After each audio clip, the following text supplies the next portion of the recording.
Welcome to Armchair Expert, Experts on Expert. I'm Jan Shepard. Hello. And I'm joined by Monica Padman. We have an absolute titan of show business today, James L. Brooks.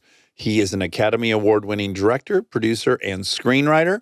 He wrote and directed As Good as It Gets, Terms of Endearment, Broadcast News, The Mary Tyler Moore Show, The Simpsons. Wow. One of the creators of The Simpsons. And he helped Bottle Rocket. He produced Bottle Rocket, which was a mess when he first heard it, as we'll learn. He has a new movie in theaters December 12th, Ella McCay.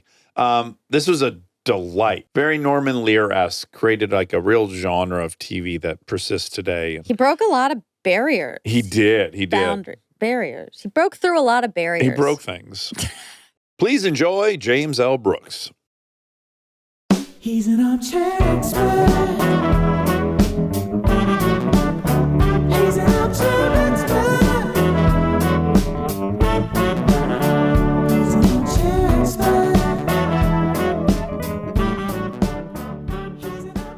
How you doing? So good. How are you? Pleasure. Yeah, great to meet you, Dax. Okay. Am I free to call you Jim? Yes. Okay, great. Are you someone who's perpetually early?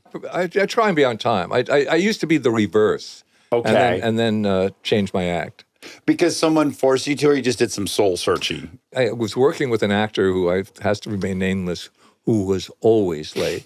Always late. Like I flew and he said he'd pick me up. No, don't pick me up. I'll get there. Don't pick me up. Don't. 2 hours late waiting there. Oh. You know, and this is a big star where I'm really And I think I finally figured out that it was a sort of social distancing thing. Because every interaction would begin with him apologizing for 20 minutes. You know? Oh, interesting. Sure.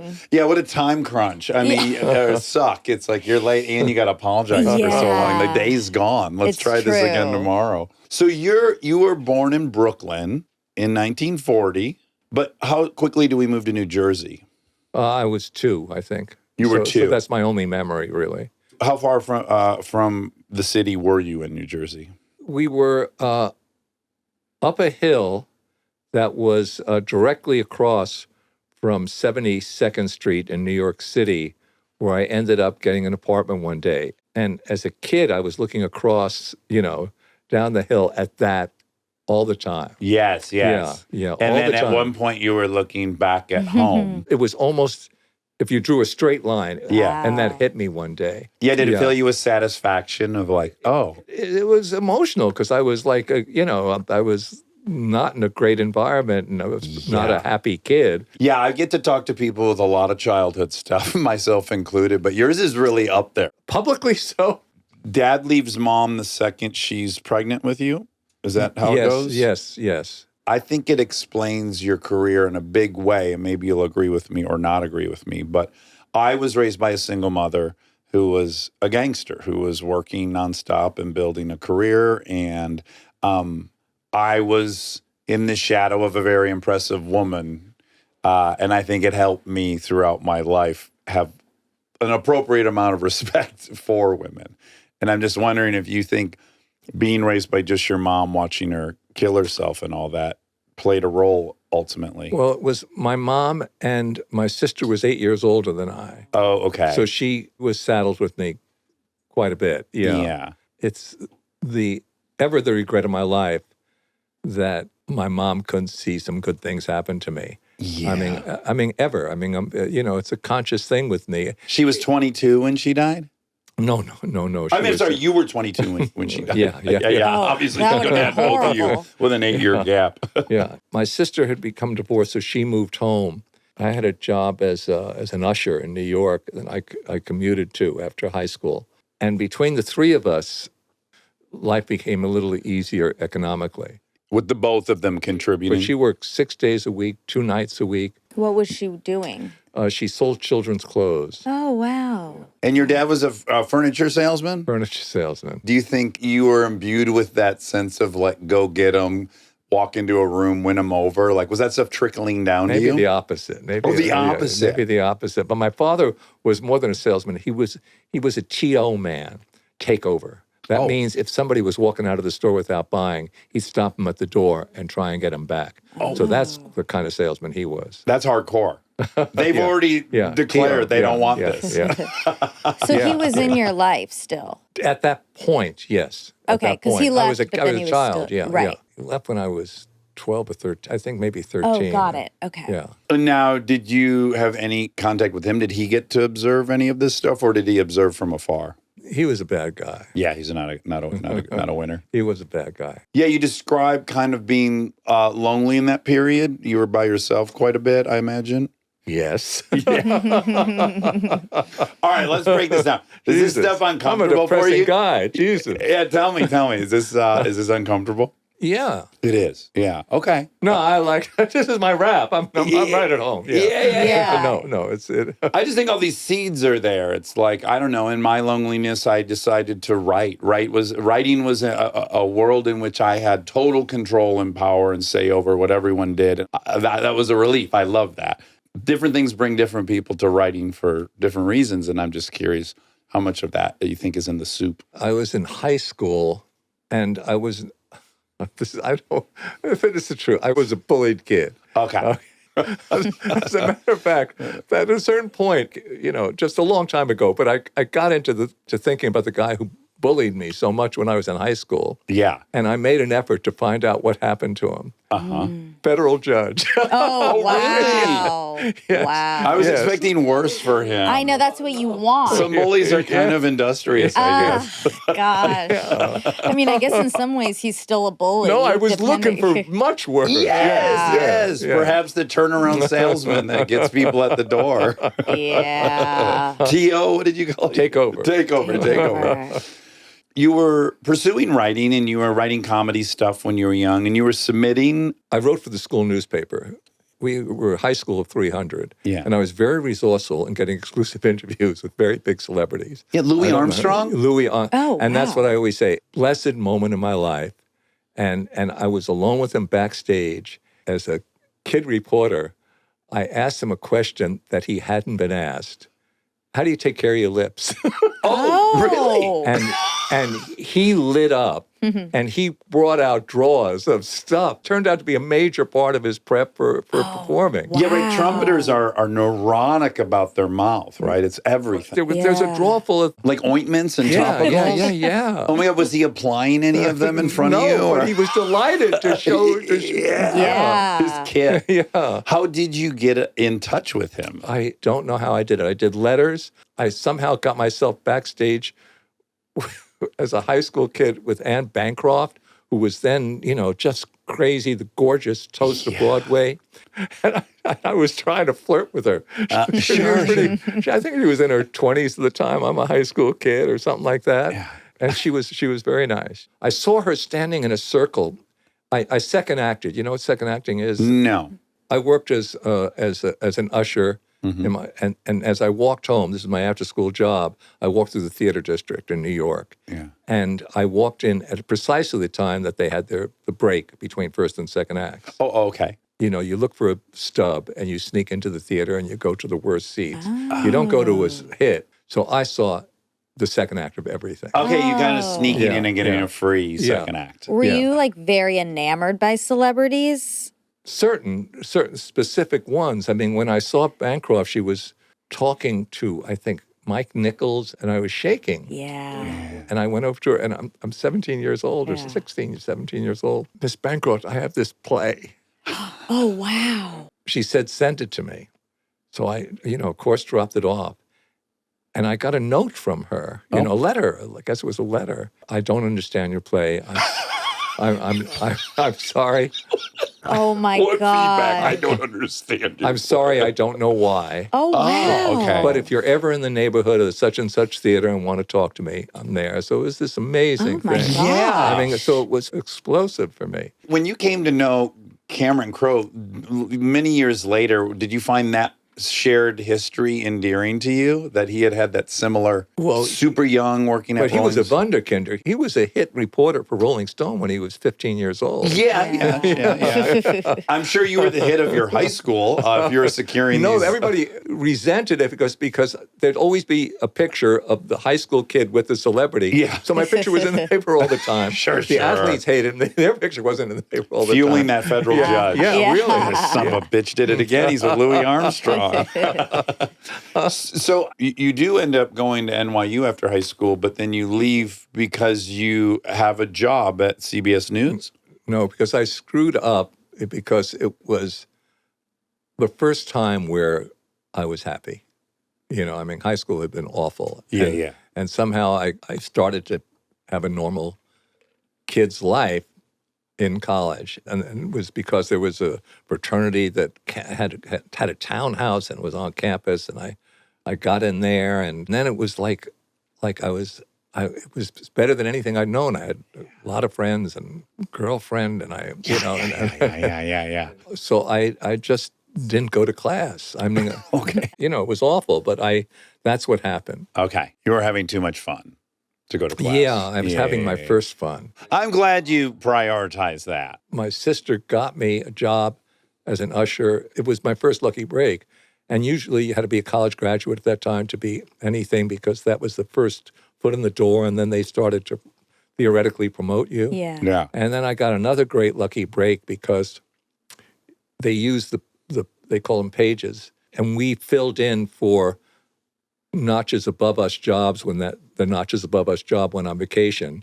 And I got a notches above me fill-in job as a copy boy at CBS News. For the news. Yeah, and the guy they never came back, and that was a big break. So I got that job I could never have gotten any other way. And then you are a full-time employed copywriter for CBS News? I'm just cleaning out the machines, getting people. Oh, okay. People, you're looking at somebody who brought Edward R. Murrow coffee. So Wow.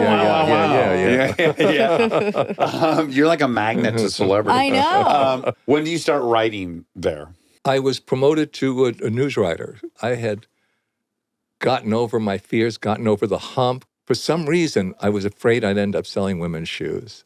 Oh, I mean, I had an active fear of, like you have a fear of insects or something like that. Yeah. Was there a popular play where the protagonist sold women? That's like a trope selling. I mean, obviously, Al Bundy ended up doing it, and that was a trope. Wow, maybe. I don't know. I think where there's pick a it up. trope about selling women's It is specific. shoes. Yeah. It is very Yeah. specific. We have a friend who sold women's shoes. Yeah, but he loved it because he has He a foot loved it. fetish. Yeah. Because why? Because he had a foot fetish. Well, or still has. We a don't foot know fetish. if it started. It might have started, It started. the foot fetish. Yeah, he worked for his dad's shoe place in downtown LA, and lo and behold, now he has a foot fetish. It's a tough Came by job. honestly. It's a very tough job. Yeah. How on earth do you decide to leave the security of that job to come to LA in 1965? I was in love with a woman, Uh-huh. and she and her roommate decided that they were going to move to California. And they did. And I quit. And Yeah, scary. somebody I had known at CBS News had left and gone to do documentaries in California, and he gave me a job. And then I got laid off from that job, Right. after 6 months. So my wife was supporting me for a while, and I was out of work for about 6 months, and then I got my first writing job. You met Alan Burns. Burns at a party? Is that apocryphal? Yeah, or the and truth? he had 5 shows on the air. I think The Monsters was his. Some shows. Yeah. But he had Wow, five shows on the air that he had created. And I met him at a party where we were grubby documentarians, and it was New Year's Eve. And he came in from some fancy thing, and he was wearing a tuxedo, and he's a great-looking guy. Looked wealthy. Yeah, and he was great. A beautiful human. Yeah. And somehow I ended up saying, I want to write. And he got me a chance to write Wow. a show. It was My Mother the Car. Right. Your first writing job. Yeah. But that turned into you wrote episodes of the Andy Griffith Show, Yeah. That was My Three Sons. We won, yes. Yes. Yes. And then that slowly snowballs into you creating Room 211. What? Room 222.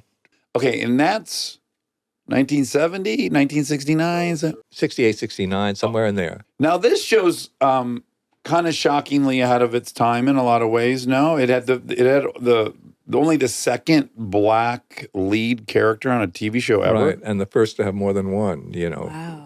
Yeah, and they tried to talk you out of that at some point. It was a tough sale.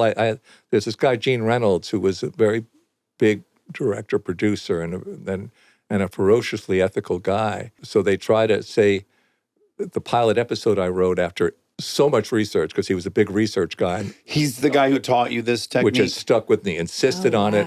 Hey, I did it. I went to the high school. I hung with the teacher. Go back. Go back. A lot, really. Like, so that what I thought would be a week of my life became months of my life. And I'm glad it stuck. Yeah, what specifically was revealed in that process that you found so useful? Authenticity.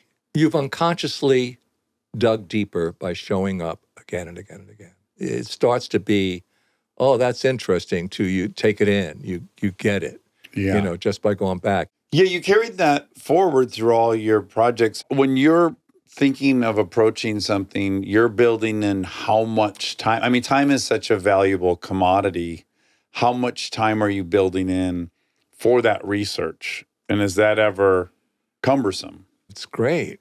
You enjoy it. You step out of your life, But you did 112 episodes of that show, I think. And it won an Emmy for Best New Show. And because of this Gene Reynolds, it was the real deal. He wanted to get it right. He put the whip on us to get it right. Yeah. So it was just a break getting mentored by somebody like that. And then next you go on in 1970 to create Mary Tyler Moore Show. Co-create the Mary Tyler Moore Show. With Alan Burns. The nice gentleman from the New Year's Eve The party. dapper man. The dapper, successful man. This show really deserves an examination. I guess I don't even think I realized, because I'm still 5 years from being born, so I didn't grow up watching it. But I guess Your excuse. Okay, thank you. That was the first ever female lead that wasn't dependent on a man. That was like an independent employed. I think so. Again, back to Mom, or where this comes from, her older sister. This is kind of some pioneering stuff you're doing. Before this, the great comedy on the air, the thing where you say, oh, God, there can be that kind of quality, was the Dick Van Dyke Show. Okay. Which was, won the Emmy, all the Emmys every year forever and ever. It was Carl Reiner, and it was Sheldon Leonard, and it was really everybody's Bible. I mean, you just were in awe. A lot of famous writers on that show too, yeah? Yeah. You were just in awe of the show. And then she had an on-the-air commitment from CBS, and strangely, they gave us the shot. And was that embraced immediately by Mary Tyler Moore? Yes, the network didn't want us. So okay. It was sort of amazing, because it's a infamous story. But when we went to pitch, and we pitched to a semicircle of executives, we had come in with the idea that Mary be divorced and she had to build a new life. Mm-hmm. And the guy said to me, with all this, one of these 8 guys, the programming guy, said, there are 3 things that the public doesn't like: divorce, Jews, and men with mustaches. Oh, wow. What a list. Wow. Looking at me, who had a mustache and is a Jew, Yeah. as he said it just sounds surreal. It sounds like it's happened. Well, actually, were you divorced yet? Maybe you were 3 out of 3. I was going to say you were 2 out of 3, but maybe you were 3 out of 3. Well, he came from divorce, so he experienced it. Wow, Jeez. that feels very specific to you. It does. Yes, and we were asked to leave the room, and Grant stayed, and he came out, and he looked pretty angry, and he said, let's go, and stuff like that. Like 2 or 3 years later, we found out they had ordered him to fire us, and he said no. Wow. So Mary Tyler Moore Show has this epic 7-year run. You guys get nominated for Emmys. Do you win a Peabody for this show? Is this the first? I'm not sure. You're not sure. We're obsessed with the Peabody. I did. I do. You've got a couple of them, I I'm think. sure you won for that, if it exists. I don't know how long it's been around, the Peabody. Yeah, he racked up some Peabodys. I just feel like this is maybe the first one. Did you have any awareness that what you were doing was unique as far as like writing a female-driven show? Did you have a sense of that? Or did it just feel like, well, this is any other show and I'm not even really thinking of it as anything unique? I came from a newsroom. And you said it in a newsroom. And the character of her boss was pretty much based on somebody, who was sort of a legendary editor. And so there was some personal writing in it for me. It's scary to take on, I think, writing for a woman at that time, and a very strong character we didn't normally see. Was it scary, or no? You guys were just like, no, this is normal. It was a ball. Yeah, I bet. Yeah, it was thrilling. It was just, and Grant at that time was the vice president of a studio, so he could not knowingly participate in it. He couldn't really talk to us because he'd be crossing some line someplace, to really do it. So we didn't have a boss. We didn't have anybody to answer to for that moment. We need somebody's approval finally, but not even that, because she had an on-the-air commitment. Yeah. So it was like amazing. Yeah. And we were innocent, so it was even better. It's fun to work on a hit show as well that's getting recognized too, right? There's no better job in the world than working on a television show that's working, because you get community. You can't quite get into movies. I mean, the movie I just finished, it was a fantastic relationship with everybody. It really was great. But when you have a series, babies get born, people get married, it's just you're all growing up together. I did 6 years on a show, and it's like the happiest work experience of my life. Best job. Yeah, right? watching people get married and have kids, all those things, really being a part of their life. Secure, and everybody's secure, and team. And it has the illusion of security, like the rest of it doesn't. It's like you at least know you're going there 22 times this year, and then hopefully next time it's a coveted role to have. And then you have some spinoffs from that. You do Rhoda, and then you do Lou Grant. That's the one that won a Peabody. Now I have my notes. You got your first Peabody for Lou Grant. I want to add, so Mary Tyler Moore's doing this thing where you guys are tackling kind of popular, important issues within the framework of a sitcom. Norman Lear becomes ultimately very recognized as doing that as well, but you are doing that with the Mary Tyler Moore Show. As the whole notion of women is changing, the timing was exquisite. Women are hitting the workforce in record numbers, and divorce is high. Yeah, I have deja vu because the movie that I just finished also has this central character. Also, her name is in the title. Is the title, Ella McCay. As we talk about, it's so crazy that I hadn't quite gotten that. The connective tissue between those. Yeah, full circle. We're inventing a paradigm right now, which is like, we're gonna talk about some serious stuff in a comedy. That's just rare and unique. Were you aware of like, oh, this is new, or it was just happening, and in retrospect, you're like, oh, I guess we did create something? We followed All in the Family, which was breaking down every door and everything that was revolutionizing. Yeah. And so we got to be the show after the show, breaking down every door. Okay. We walked in the door. Okay. The vanguard had come through. Now this one, I got to say, just because now this is the first show I'm old enough to consume and love. I would have thought this show is on for 10 years. Which is Taxi. Do you think Taxi's a little bit like Shawshank Redemption, where people think it was bigger and more successful than it was? We followed a formulaic comedy that was the number one show. So we got seen. Emmys came our way. Yeah. We still have Zoom reunions. Yeah. It was that championship season. It was, it was people looked in the rearview mirror and said, that was the time of my life. That was the time of life. We knew it was the time of our life then. That's lucky. We didn't wait for a rearview mirror. We relished it, man. Yeah. It was great. Yeah, I want to know the things that made it great. But from on the outside, it looks like the most obvious thing to me is like you took all this cultural capital you had acquired, and you used it to assemble really the craziest cast maybe ever on TV at that point, or definitely of your shows, right? I mean, this is a wild cast. I said I wanted to do men. I just 7 years. I wanted to do men. And blue collar was a goal as well. Yeah.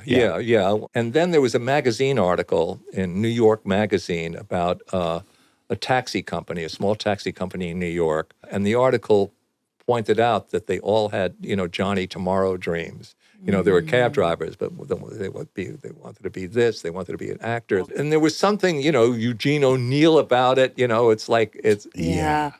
went to the research thing. So I'm in a cab company, and I'm there for a day where, it's like I was just there for 14 hours. They knew I was there for research. And the guy who ran it, the manager who was in the cage dispatching The taxi, Danny DeVito? the real guy came, a cab driver was slipping him money to get a clean cab, a cab in good condition. Okay. And he goes, and the whole character came from that moment. Sure, he's like, sleazy So that on was, the grift. So that was just, God bless it, just landing in your lap. And then some of them, when they got off work, they were still hanging around. They didn't know why they were hanging around. And then this guy came in, and all the others, the article had been about they all wanted to be something else. And when I asked him, and he was charismatic, you could see the buzz when he came in. And he says, me, I want to be a cab driver. That became what made our hero a hero. Oh, he cool. wanted to be there. Stay tuned for more Armchair Expert, if you dare.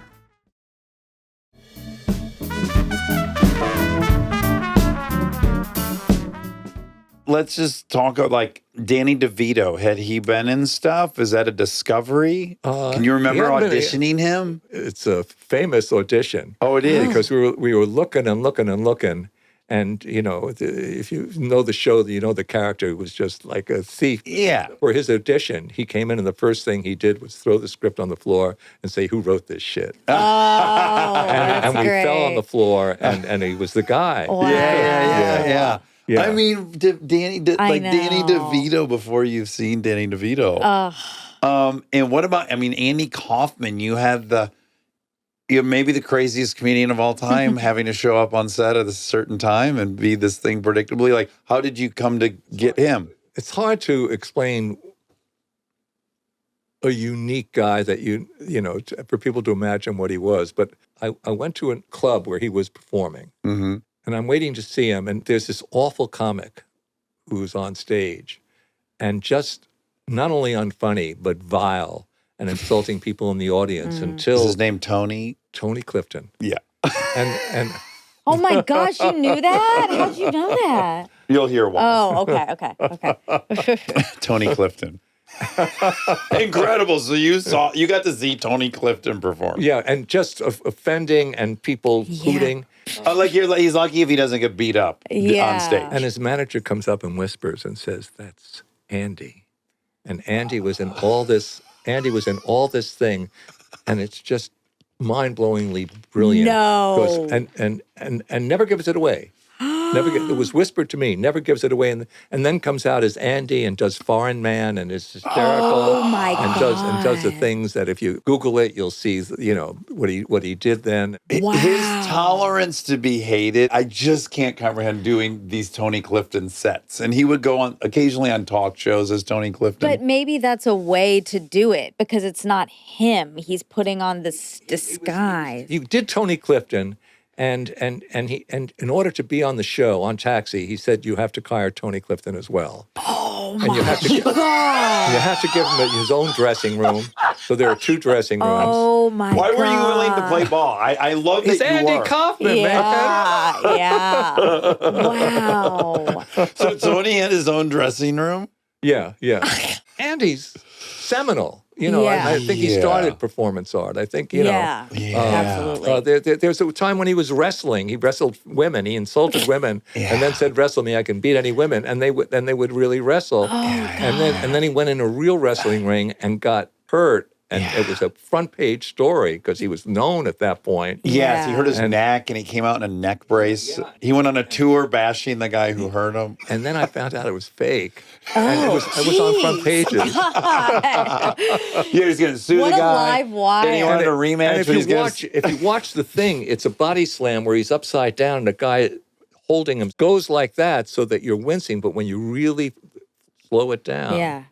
you see that it was set up. You see that he stopped just short of the slam and they made the noise. Yeah. But yeah, are you like on set, like who's going to show up today? Yeah, sort of. And Tony showed up with 2 prostitutes one day. Sure, yeah. That adds up. Yeah. And Wow. Did you shoot that here or in New York? where did we shoot? We shoot it here. Oh, okay. Yeah. Wow. And my partner at Weinberger, who Andy had told this was going to happen. And he said, Ed, I need you to really punish me, but punish Tony when he comes in. And he comes in with the two prostitutes. Ed goes crazy, calls the security guards who are not in on it. Oh, The security guards, like almost in a cartoon, drag him and throw him out of the gate. Yeah. Where he calls Ed and said, thanks, that was one of the greatest. And what I just love is like it's for nobody but him. Yeah. What purity. Did you feel like you got to know Andy? Were there moments of like sincerity, or was it always kind of No, performative? it was sort of great because you'd go over and give him a note and he'd do it exactly. But as you gave it to him, he'd be like Andy, wondering who you were and stuff like that. Yeah. But then he did the note solidly. Because he stayed in Lanka? Yeah, and I think he did amazing work on the show. Yeah. I mean, like crazy. If you're a kid and you don't know about Andy Kaufman, you're watching that guy, you think that guy's real. Yeah. Yeah, it's a very good Foreign character. man, yeah. How exciting that you cast him. Yeah. He came from a country that he invented a language, so he talked a foreign language. He was vaguely He Eastern made up. European language on the show, and so that we can make up the customs of this mythical country and got episodes out of it because they had, Wow, what a gift. Yeah. Okay, and then Christopher Lloyd, was he a known commodity? He and Danny had both been in Cuckoo's Nest. right. As part of that group. Yeah. Okay. Yeah. The most memorable scene of all the Taxi episodes that made me laugh the hardest is Jim, Christopher Lloyd's character, is having to pass the driver's license exam. It's the record-setting laugh. I don't know if we can render it, but basically you have to know the character who was burnt out from drugs. That was basically it. He's the dumbest guy imaginable. He shouldn't be driving a cab. Everything's missing, but with everything missing, he has sort of a blissful humanity and insight that, Kind of a Chauncey Gardner kind of. Yes. And he's a cab driver, and they find out he doesn't have a driver's license. He has to So he has to take them to help him test. cheat. and he can't. And, Yeah. and the whole company comes and pretends they're filling out forms while he's in the desk taking the test. He says, "What does a flashing yellow light mean?" And they coach him and they say, "Slow down." He says, "What does?" Oh, What? Okay, this does. This is, yes, the permutations. We went 8 times, 10 times. Each time the laugh bigger than the time before. Wow. Each Because as time. you'd imagine, he's going Each going slowly yes, each time. milking it. The last one is like, what? The last one, and the audience, and it's gone like this, Yeah. and the editor says, "Cut." And I went crazy because it was just, when are they going to stop increasing their laughter? Let's find out. Let's blow it up. Yeah. I can get upset now. Yeah, exactly. I am a little upset. Yeah, what a thing to witness. To witness the biggest greatest laugh in live That's so audience amazing. ever. Oh, you must go watch it. Everyone should take 5 minutes and watch that. It's so delightful. And then I'll throw Tony Danza in there too. Like, when he walks in, he's so Tony Danza. I mean, are you immediately like, oh, this is ideal? I don't think he'd ever acted, and he was a fighter, and I went to see him fight. No kidding. Yeah, and there was a very rough sort of like boxing world guy, and he says he can't win, but he has a great punch. If he lands, he knocks you out. And he was a middleweight. How was he even in contention to act in this thing if he hadn't acted and he was boxing? I really believe we were looking for a boxer because that was, everybody had a dream in the cab company, and his was, I don't know if anyone's looked better in a wife beater than our friend Tony Danza. Boy, can he wear that tank top? Okay, now, you've had all this crazy success in television up to Taxi. What is the pull to movies? Is it a more expansive creative space, or is it ego, or is it both? I can truly say it's not ego. I think I can honestly say that. But for people that were not born in the 90s and have watched television have as much cachet as films, people need to understand that back then, film and television... At the time I got there, you weren't. If you were in television, you were unhireable in film. Right. Yeah. Right. There was a wall up. Yeah. They were contemptuous of us from TV. It's so crazy how radically that has changed. Yeah. I mean, you can't make an inch without somebody offering you a movie, and Exactly. But it's almost impossible for you to conceive. An absolute wall. Yeah. Get out of here if you're from television. Yeah. And I think Ron Howard was the first one over the fence. I think he made it, and then I got there. So the first movie, Starting Over, Candice Bergen and Jill Clayburgh both get nominated for Academy Awards. I didn't direct that. I wrote. You just wrote it? Yeah. Okay. Not just. I wrote it. So you really had nothing to do with that. Okay, so you write that one, and that gets you into the film world, and the film is successful and critically adored. This kind of shocks me. The next movie's Terms of Endearment. Iconic. Again, what an insane cast. Yeah, this is the one. This shocks me. It took you 4 years to get financing for this movie? Did you have the cast already? No. It was a book you adapted, yeah? Yeah. What sang to you about that? Why was that like, I'll spend 4 years trying to get this made? When I read the book, it was the second time in my life that I cried when I got to the ending. Wow. I've since Had a couple more tears. improved on that Yeah, front. kids will do that to you. The second time in my life, I cried. Yeah, that's huge. And you're not going to walk away and say that was the good. You're moved. I had to do it. I mean, it became I had to do it, and it was a very tricky road. I mean, because there was a movie star of decades earlier who had the rights and wanted to play the Shirley MacLaine part.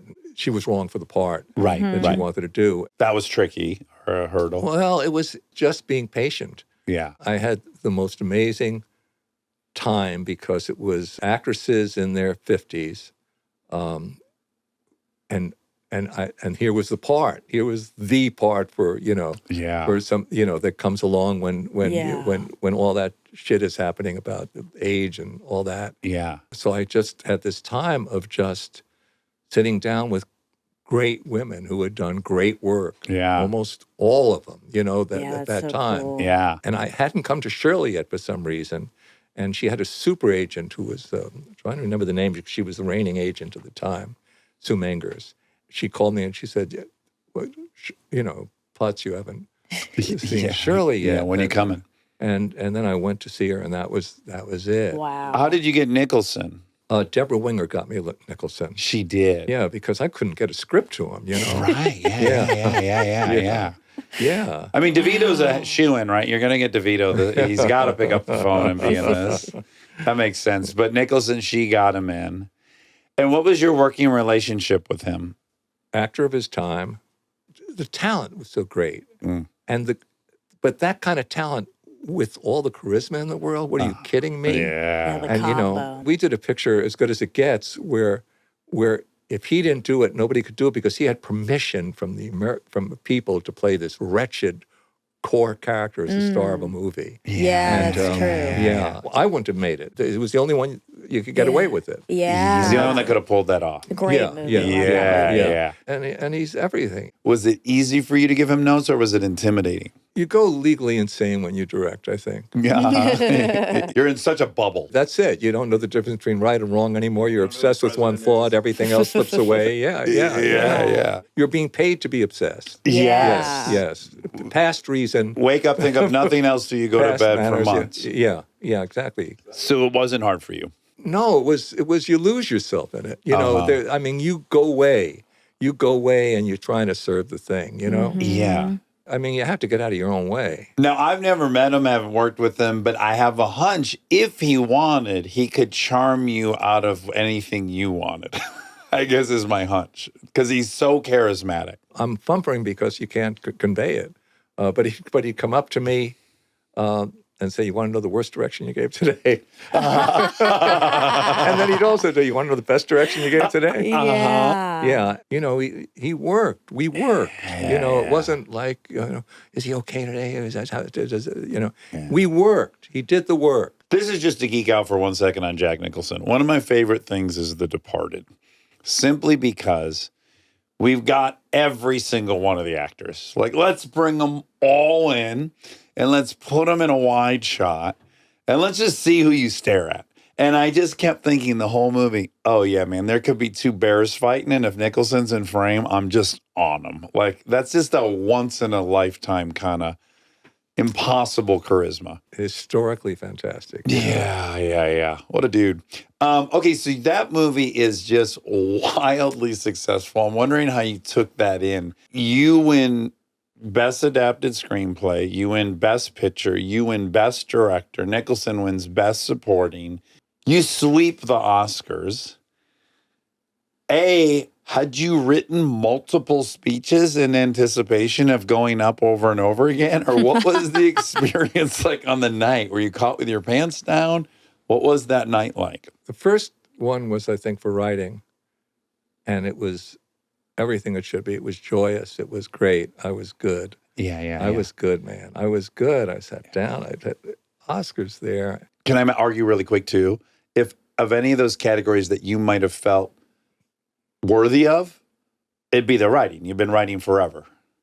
It's not going to cue up any imposter syndrome, but perhaps some of the others could not be as embraced so easily. You're absolutely right. Yeah. Is that what happened? Yes, that's very true. Yeah. Yeah. So what's going on when you go up the second time? Keep getting more. You know, if you win for directing, you know, the actors got you there. There's no, you know, I don't think there's any question about that. Yeah. The third one was just my mind was blown. Yeah. So my mind was blown. So I was just sort of staggering. And Deborah did this amazing thing because she was great in the film, and everybody else is winning these Oscars. Yeah. And we're all posing for pictures afterwards. And Deborah we're holding ours like, you know, and she holds an imaginary Oscar. So she was funny. great. Yeah. Well, I happen to know, I've read some of your feedback afterwards, and you framed it as like it adds a heightened self-consciousness that's really something you have to contend with. So there's that, and I want to hear your opinion on that. But then I'm curious, just with your childhood, because I have this, did you also have this enormous sense of the other shoe must drop soon? This is all too good. Did you have that suspicion that it's just all too good? I mean, I think the great thing is you get to make your next picture. Right. I mean, that's it. It's currencies. Yes. So, and that was really what I thought. I get to make another movie. Mm-hmm. And it goes without saying, you loved making Terms of Endearment, I'm imagining. I mean, loved is not what the word I do, but I guess it's true. You wanted to do it again. Minimally, yeah. I would like to do it again. Yes. Well, I would like to do it again, yes. Yeah, whatever we can infer from that. Then the next movie is Broadcast News. Again, what a fucking sensational movie. And your taste is so good. Holly Hunter, for me, is like, my God. It was such an accident that I got her. I got her at the last minute. I still pay homage to the casting director because she had put up with me for 6 months that I couldn't find anybody, and we'd auditioned people, and I had somebody that I didn't feel great about, but that was what I was going to have to go with. Yeah. And she says, there's this girl who's leaving town today, but you can see her, and it was Holly Hunter, and it was just, God just... Wow. Dropped her in your lap. Yeah. Oh, and she's just going toe-to-toe with William Hurt, and it is riveting. Wow. Yeah.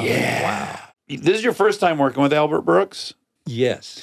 And this then starts the confusion, obviously. You've experienced this, right? People, they insist you must be related to this man. Your last name is Brooks and his last name is Brooks. Does it start then? He's an Einstein Brooks. What does that mean, an Einstein Brooks? That his father's real name was Einstein. Oh. And he would not, and they called him Albert, and he did not want to be Albert Einstein. You know. Right. Yeah. Oh, wow. And your dad changed the name to Brooks to appear to be Irish. Yes, he changed from Bernstein. He was the last man trying to pass the change of his being wow. Jewish. And he chose Irish, interesting. Yes. I was 12 years old. I thought I was Irish. Oh, no kidding. He even said no, younger than that. I was 9, and then suddenly I saw my paternal grandfather's name was Bernstein, and I slowly managed to put 2 and 2 together. Was he celebrating St. Patrick's Day with like extra flourish? I think most nights a week he was celebrating St. Patrick's Day. Good for him. Okay, and then so then you're nominated for that film again for Best Picture and Screenplay, which is incredible. And now this, I want this to be how it is. It makes a good story. Maybe it's not true, but you had left television for all intents and purposes, and you get kind of drugged back into television that year of broadcast news, presumably to help a friend, Tracy Ullman. Not dragged back. No, not dragged back. Okay. Somebody gave me a tape of who she was, and I'd never seen anybody. An absolutely original talent. Yeah. And I dove back in. Okay, great. Yeah. Okay. I love television. Nobody has to talk me into doing. That's fair. Yeah. I guess what I want and what I like from this is like you're already busy doing this thing, but you saw this way that you could help with someone that was really talented. Not help, no. No, okay. Good. Work with, exploit. Okay. Exploit. Okay, great. That's Then nice. it's not a great That's story. humble. You were rewarded regardless. Because if people who don't remember this whole trajectory, I do. I loved the Tracy Ullman show. I was 12 years old when this show came out. On a network that nobody watched at the time, yes. Which was what? Fox. It But was. it was just on a handful. I mean, it was just the fourth broken, Yeah. All you had was Married with Children, and this must have followed it because I saw it at some point. Maybe it launched off of that. At any rate, I saw it, and I was already a huge fan of Saturday Night Live, and I'm like, oh, this is wonderful. This is kind of like you're just with one character evolving, and I loved it. And then they would show these little kind of interstitial cartoons, and I liked those. Yes. And there was this character, Bart Simpson, and then this becomes The It's Simpsons. insane. Crudely drawn, yeah. Matt Groening having drawn him while waiting to see me.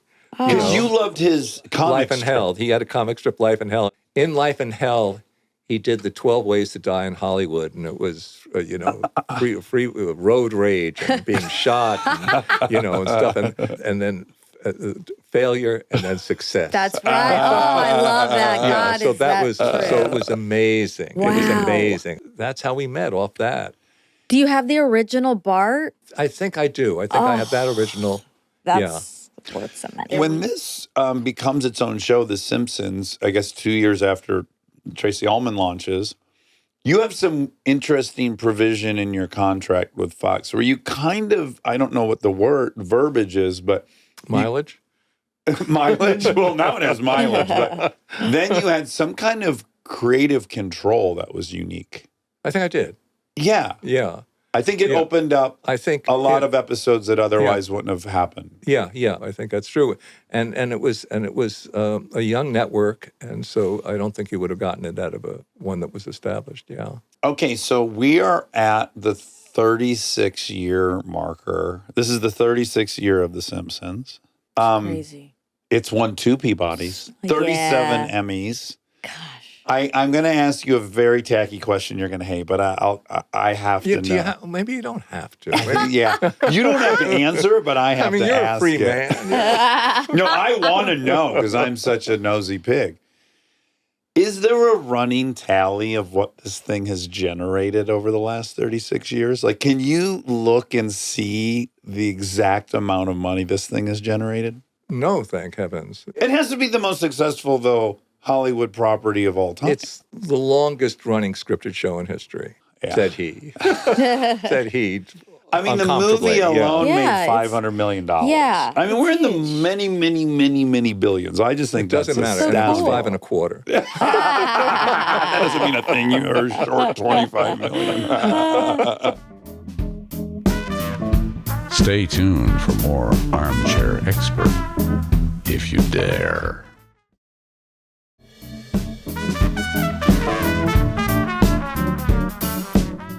I'm going to ask ChatGPT Yeah, if it can we'll tell find me out. what the total in billions That's is. awesome. I You should be love proud of that. it. I think it's so rad, like when art can create what an automaker. I just think that's fucking cool. The great thing is the energy on the show.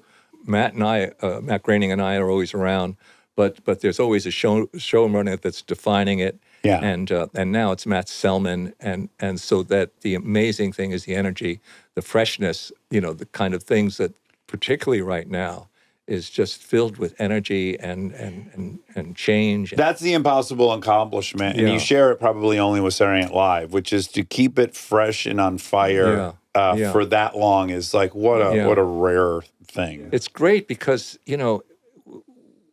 nobody second guesses you. I mean, it's, at this point. You're so So proven. it's just a great atmosphere. And that thing about community again. Yeah, that's Yeah. really excellent. And, Yeah, that all is. about the writers. Yeah. Okay, you have your first setback with I'll Do Anything. Yeah. I mean, you're in such a meteoric rise between TV I was gonna say, is there and any? film. Is there Yeah, any here it dips? is. Yeah. How did you take that? Ow. Yeah. Ow, right? Yeah. It's hard. Al for about a year. Yeah. It's hard. What Yeah. it just didn't make what it needed to make. I did it as a musical, and I didn't think anybody had to be a real singer, so I did things, and actually at the core, there are things that I still am so glad got expressed, because there's Yeah. a father-daughter relationship. Yeah, in that's there. adorable Yeah, and that works. that really mattered to me, and there was a 6-year-old girl who just gave an extraordinary performance, like crazy, like unallowed to happen, like against the laws of physics. Yeah. So there was that, and it was it was a big failure, and it was worse than that because we previewed and we had a preview where there were walkouts. Oh, what an experience that is, isn't it? I went from that. I apologized to everybody I'd worked with to boy. lead them into that thing, and the Los Angeles Times found out about the preview and started to do a series of things. So it just became you're spending like a few months of your life blushing. Yeah. It's like that. Yeah. Oh, it's a unique Yeah, experience. I'm telling you, I got weird feelings in my legs Yeah. now.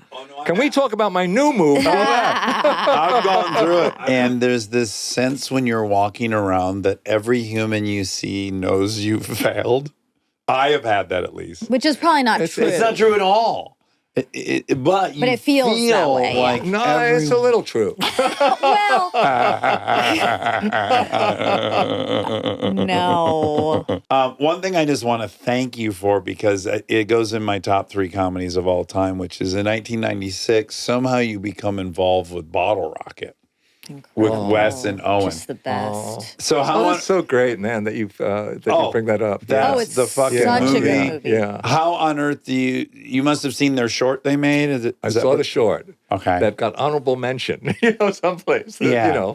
And I went to see them because I loved it. I went to see them in Texas, and I went to see them.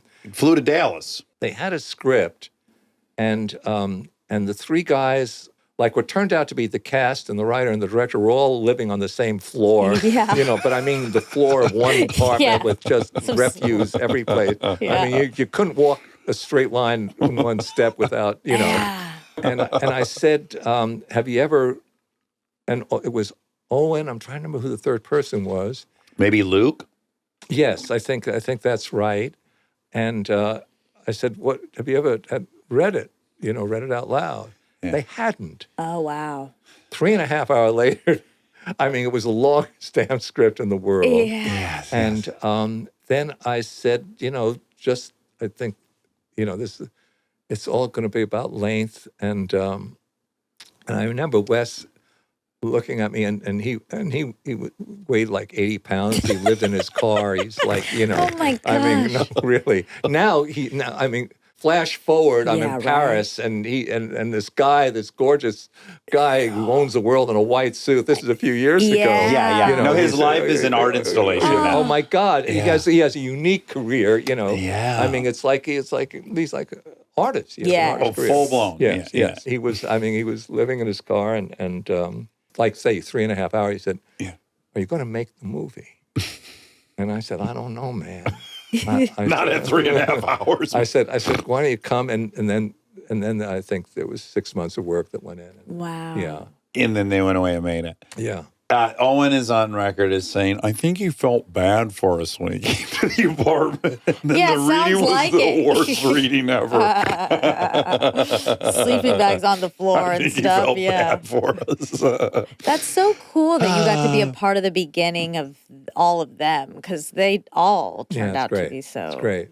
amazing. Yeah, That's you've gotten to do that so a bunch of gratifying. times. Yeah. That must be one of the more rewarding aspects of all this. Like the people you cast on Taxi, the meeting Exactly. Owen and Wes, all that stuff. That's great. Yeah. Because you can only be so happy with your own accomplishments, yeah. But when you help other people accomplish stuff, it really feels good, no? It's not about that. It's like when the work is good, you feel good. I think that's the thing. When the work is good, you feel good. Yeah. And then things happen. Yeah. You know, but I think the cart and horse is very clear to me. I think Yeah. you're too humble to say you've helped people. Yeah, that might be the case. No, it's not, but it's not true. Listen, he launched a bunch of careers, and Simpsons is worth $150 billion. I mean, I was an active part of these. Everybody came through for everybody. Yeah, I know. I mean, I was a benefit. You know, That's the right I mean, what you're saying is correct. Okay, the last one I want to talk about, and then Ella McCay. As Good as It Gets, of course. Obviously, just a brilliant fucking movie. 7 Academy Award nominations. Incredible performances. But I have specific questions.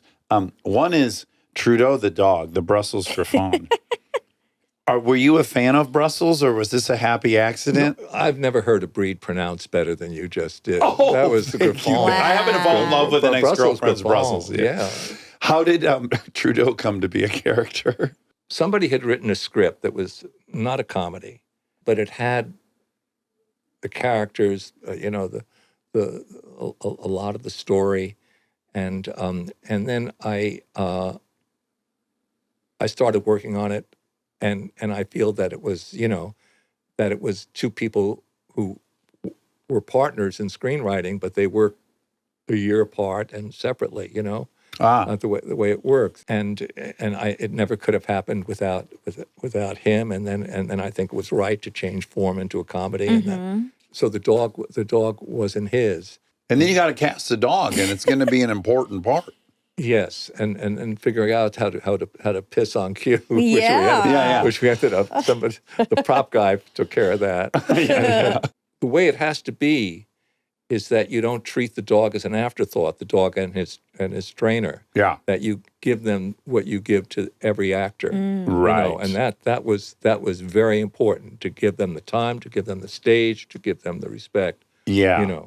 What would you say was the thing that was working on that movie that you isolated and figured out and kind of doubled down on? You know how you have these moments where you're like, oh, this is the thing that's really working. The hardest part to cast was Greg Kinnear in that.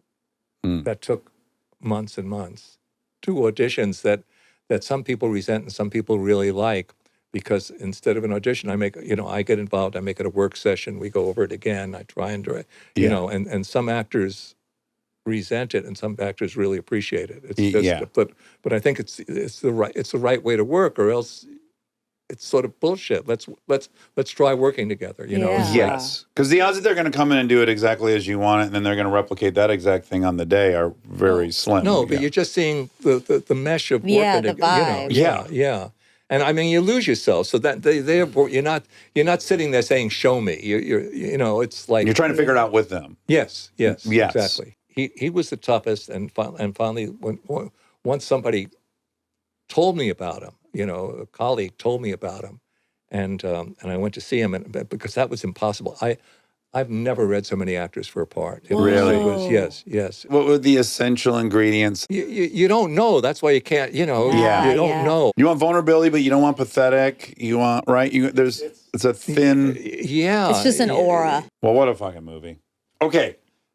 How does Ella McCay come about? And the fact that Emma McKay is the star is very fucking confusing. And is that accidental or intentional? Did you write it with her in mind? I wrote Emma McCay, and then when it was her, I just didn't want to change Emma McKay's name. And Oh, you fell so in love. Oh, that's great. I just lived with it for so long, like that. What was it called before she was in it? Emma McCay. Oh, okay. It was always called that, and then Emma Mackey comes along, and after I spent, again, it was one of those stories like the Greg Kinnear story. Yeah.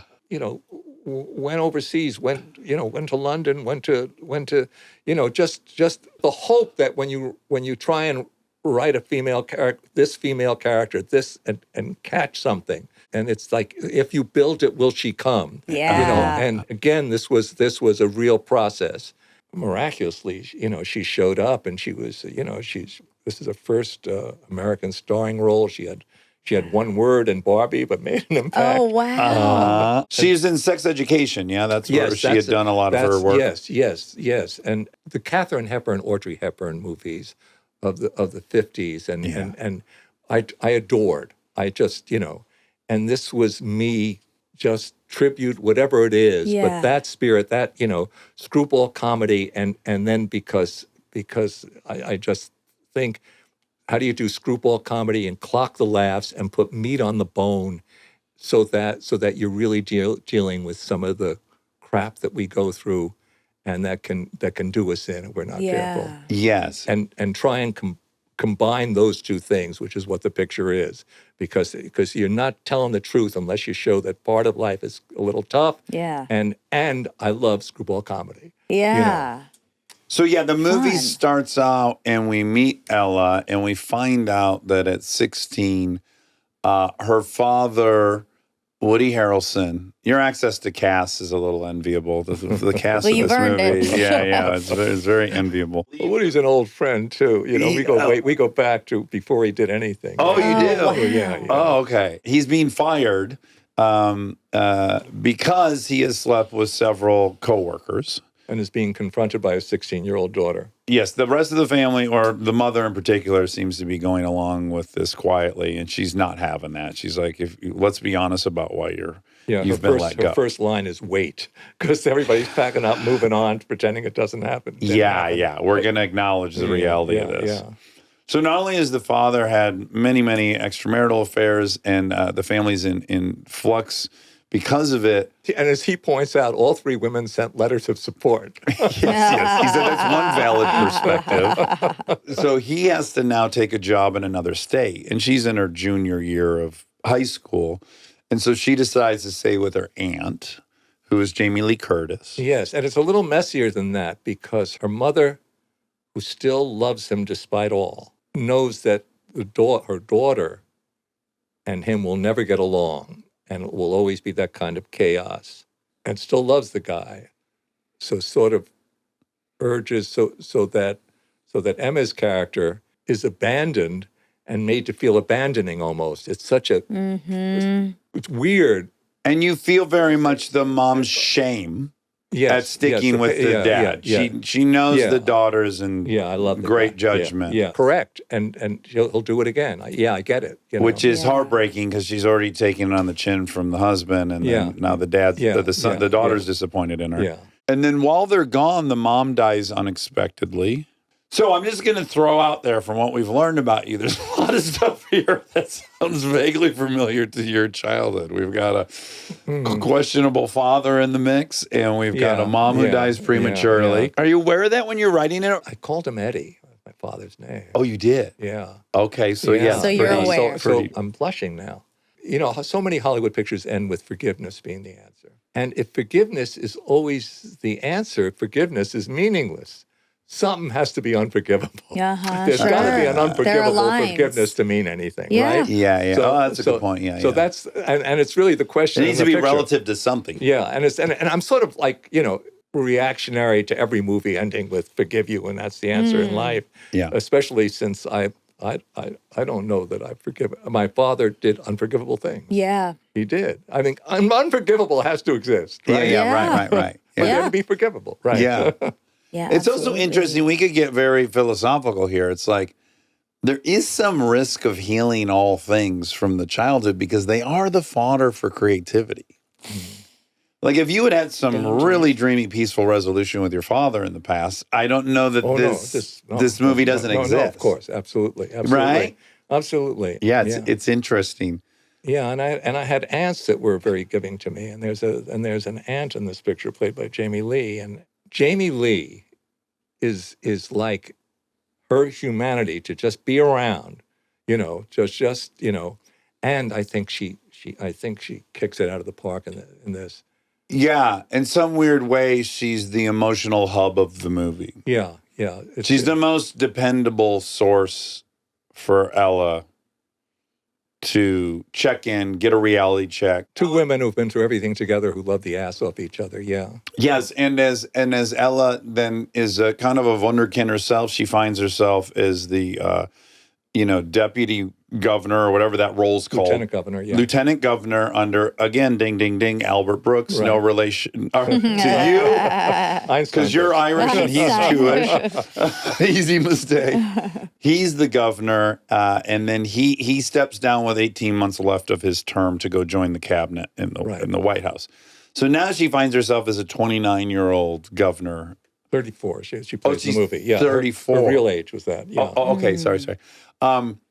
But still, she's checking in with her aunt regularly, whether there's a scandal brewing about her. Her aunt who raised her. Yeah. Yeah, she's kind of her putative mother, reality check Yeah. in a way. Yeah. I think it was true in my family that the significant love in a woman's life can be another woman family member. Yeah. That's the defining love. That's how we make that's the key to our journey. But the choice is also armor, and it's that's sort of the great thing. It's sort of the great thing about the gender, I think. Yeah. Yes. So the dad resurfaces, and I mean, he's just a love and sex addict. That's very obvious. And he now has a new girlfriend. The new girlfriend's urging him to make amends, but it's not really an amends. He's just trying Until to... you get things right with your kids, I'm not going to be your woman. Yes. I guess my question is, since it is there's so much similarity, why do a female protagonist and not a male protagonist? Like, it's almost your story, but you chose to tell it through the lens of a female protagonist. Wow, it never occurred to me, man. I did it wrong. No, not wrong. I think there's something really quite interesting there, that you're kind of telling your story, but you would rather have a woman portray your role in some sense. I have never thought about it that way.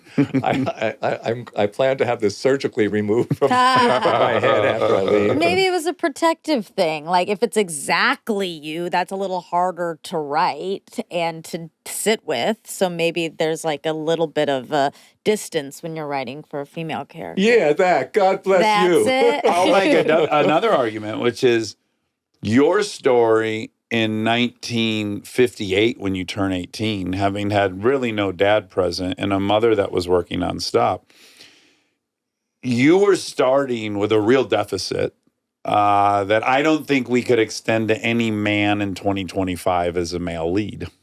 I don't know that it would represent really what you were starting out with and how much the odds were stacked against you in your own personal story in 1968. That would ring untrue today. And I think there were parts where that were consciously based on times of my life, and I think there must be stuff that was unconsciously based on that too. I mean, Sure. How now, having done the Mary Tyler Moore Show and having explored this topic now for 55 years, how is Ella different and similar? And the topics change. Walk me women through. Change. Women change. Right. That's always the question. It's always what makes a contemporary female a heroine.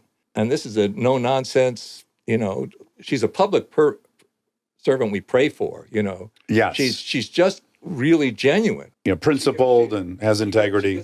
She gets accidentally loaded for the first time in her life in the movie. On weed. The dirty secret that comes out of her as and it's weed not like you've seen weed before. Weed where you love weed. Weed where, this is the real me. I got to remember what I'm saying now. Oh God, this is it. This is it. Yeah. And what comes out of her is I can make people's lives better. And that's her dirty secret. That she doesn't even get out of her mouth until, and I think she does that monologue great. I think she kills in the monologue. Yeah. And then there's obviously the reoccurring issue that women still deal with, which is like she kind of inadvertently does end up marrying kind of a version of her dad. That's what everybody says. Unintended, but everybody says that. Yeah, and maybe, the common consent of mankind or something. Yeah.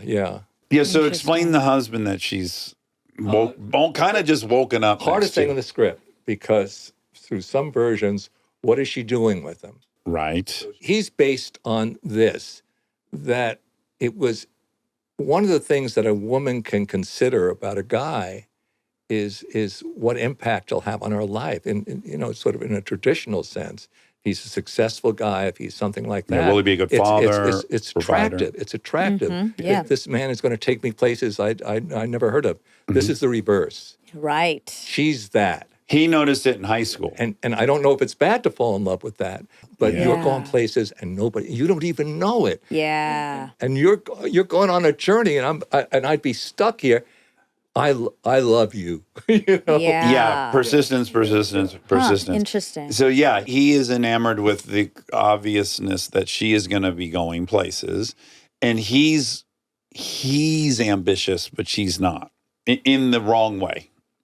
He likes that likes she's the governor accoutrements and stuff like that. He wants to be on TV with her. He wants the title. Yeah. Like he's using her. Is that a way to? Is that Even if he maybe- doesn't know he is. What's been sort of a thing traditionally, my way out. Oh, Yeah. this guy takes me to a whole new place. This guy takes me to Prince Charming takes me to a new life. Yes, if it's reversed, we don't say she's using him. I guess is the thing. Right, like the But trope if he- you've seen a million times in movies is like the wife of a man and she's quite ambitious and helps him achieve his goals.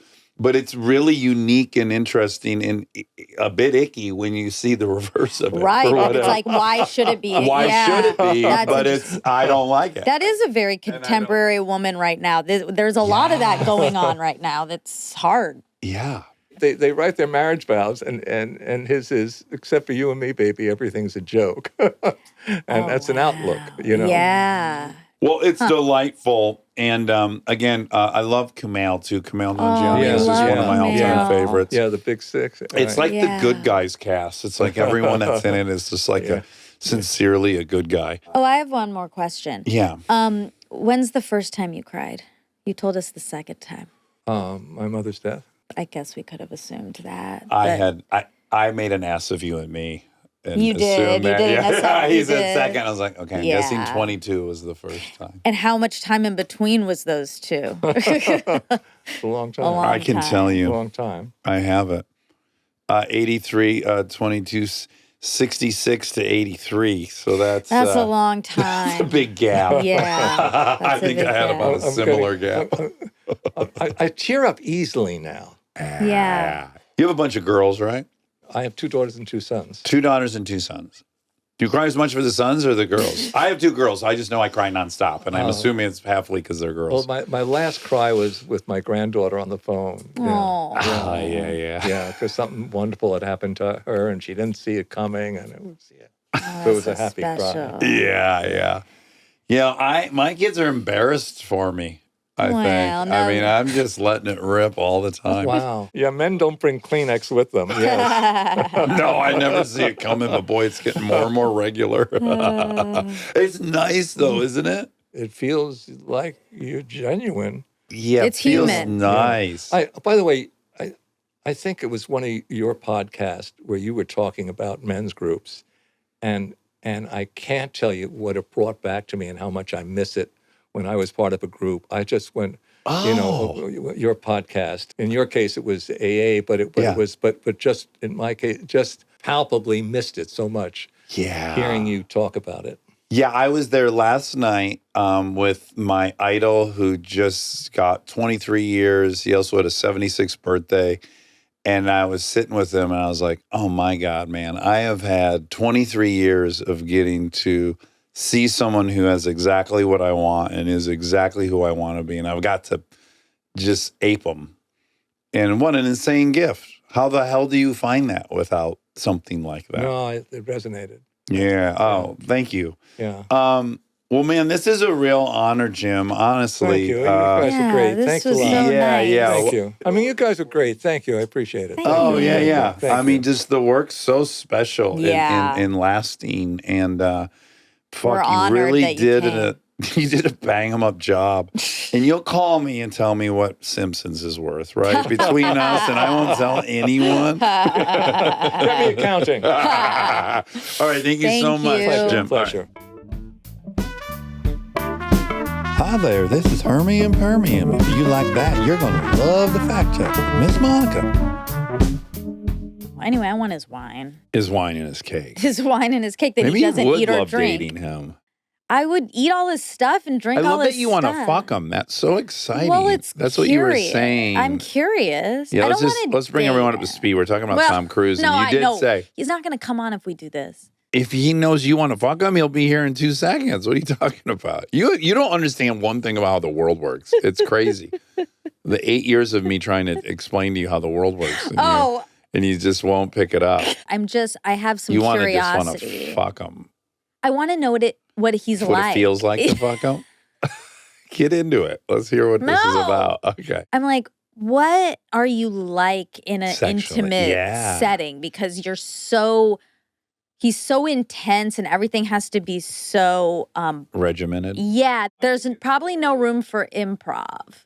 Unless that's the space that he improvised. So that's my curiosity. Yes, that's what I'm saying is like he is a perfectionist at all things. He just delivers. And there's no reason to think he wouldn't just blow your mind in the sack. Also, if you watch those early Tom Cruise movies, he is so playful with his eyes. He has total command of his charm with his eyes. Yeah, he does. If he locked into your eyes, I think he could give you a real experience. I'm just, you know, Your curiosity's peaked. my curiosity's peaked. But it's just interesting because you don't randomly, that's not what you offer randomly. Like we had a cute young baseball player you thought was hot. And Oh, on the screen we had him on. yeah. Yeah. Yeah, we haven't had him as a Yeah. guest. When I threw out the notion, you're like, he's too young. I'm like, yeah, but just for a night, like a roll around fun, you got a picture you're over. right. And you were like, no. And then yesterday you shocked me because you're coming out of the studio and you're talking to a guest and you basically said like, I would fuck Tom Cruise. And I was like, this is interesting. Okay. Do you agree that it's inconsistent? I agree, but it's not, to me, it makes total sense. Yeah, and I'm hoping you can convey that to me. Okay. The hot baseball player, Yeah. I'm intimidated by. Now, see, this is weird. This is going to seem, Disrespectful? yeah, or cocky or something. And I Okay. don't mean that to be the case. Yeah. But that hot, young baseball player, Yeah. I think I would feel like, oh my I hope I'm hot gosh. enough? Yeah, I hope I'm hot enough. Okay. And if Tom and I are Getting rolling, intimate. Yeah. we're rolling around. Yeah, roll around. You think he's going to be pretty grateful for what's going on? No, because I know he has access to everyone and has dated insanely hot people. Yeah. But for he's some older. reason, Part of it's he's older. maybe. You know us older people be grateful for anything, right? Is that part of what's going on? I hate to say it might have Yeah. to do with age, but I Yes. think it does. That's fair, yeah. And guess what? You're kind of right. I heard this said to me a long, long time ago, and it didn't make sense because I was younger at the time, but I did a movie, a student movie 24 years ago in Mentor, Ohio, and one of the cast members was a much older dude who had been a lawyer and quit being a lawyer to do stand-up, and now was in this movie. I loved him. He was so interesting and funny. Yeah. But he was older. He was at least 10 years older than me. And I remember him saying, like, yeah, there's no unattractive girls in their 20s. Like, I knew when I was in my 20s who was hot and who's not. Right. And they're all just very attractive to me now. Yeah. And so I heard that and I was like, man, I don't buy that. Like, you can still clearly see. And then now that I'm older, I'm like, yeah, everyone just is attractive. Like, youthfulness is attractive. Youthfulness, yeah. And you're not like picking apart these. Yeah. When everyone was youthful in your pool, I know. you And got a little that's- spoiled and you'd find pick about eyebrows or this or that. And that's not what you think at 50. Right. And I am not in my 20s, but I still feel confident in my body Mm-hmm. that it looks youthful. He would be very happy. I think he would be happy to see it. Yeah, I'm sure he would. Now, What if you laid on your back, okay. legs spread, Okay. and he dropped down on like Mission Impossible and entered you? Wouldn't that be so exciting? Oh my God. And then he went That's way up. And so- he's like 12 feet in the air. and So you're he's like, on oh. like a harness? Yeah, but he's got total control of it. And so when he drops, he can land right in you. You're like, whoa! And then you want more because he's gone for a while. You're like, Tom, you're up there way too long. Oh my God. This is the kind of fears. That's so embarrassing. He puts pads, like stunt pads all around the room before you guys get started. Now, Monica, You lay here. You cannot leave this area or you'll get hurt. Yeah. I'm going to be doing all the stuff with the pyrotechnics and the You swords. just lay there. Yeah. Okay. Okay. I'm having a realization. What? So I am attracted, and I have always been attracted to older men. Okay. Older than me, like at whatever stage I'm at, a fair amount older than me. Yes. And now I'm wondering if it is because that's a self-protection. I would have never suggested it, but I do think that. In the same way, I have my suspicions, and no one likes this. This is too taboo to say. Okay, what? I have my suspicions about guys who date only one specific thing. Like I only date Asian girls. Or they date really young girls. Yeah, this just came up on I think they have some sexual insecurities that they think either a young person won't know the difference of, or they're playing on some dumb stereotype. people do have types.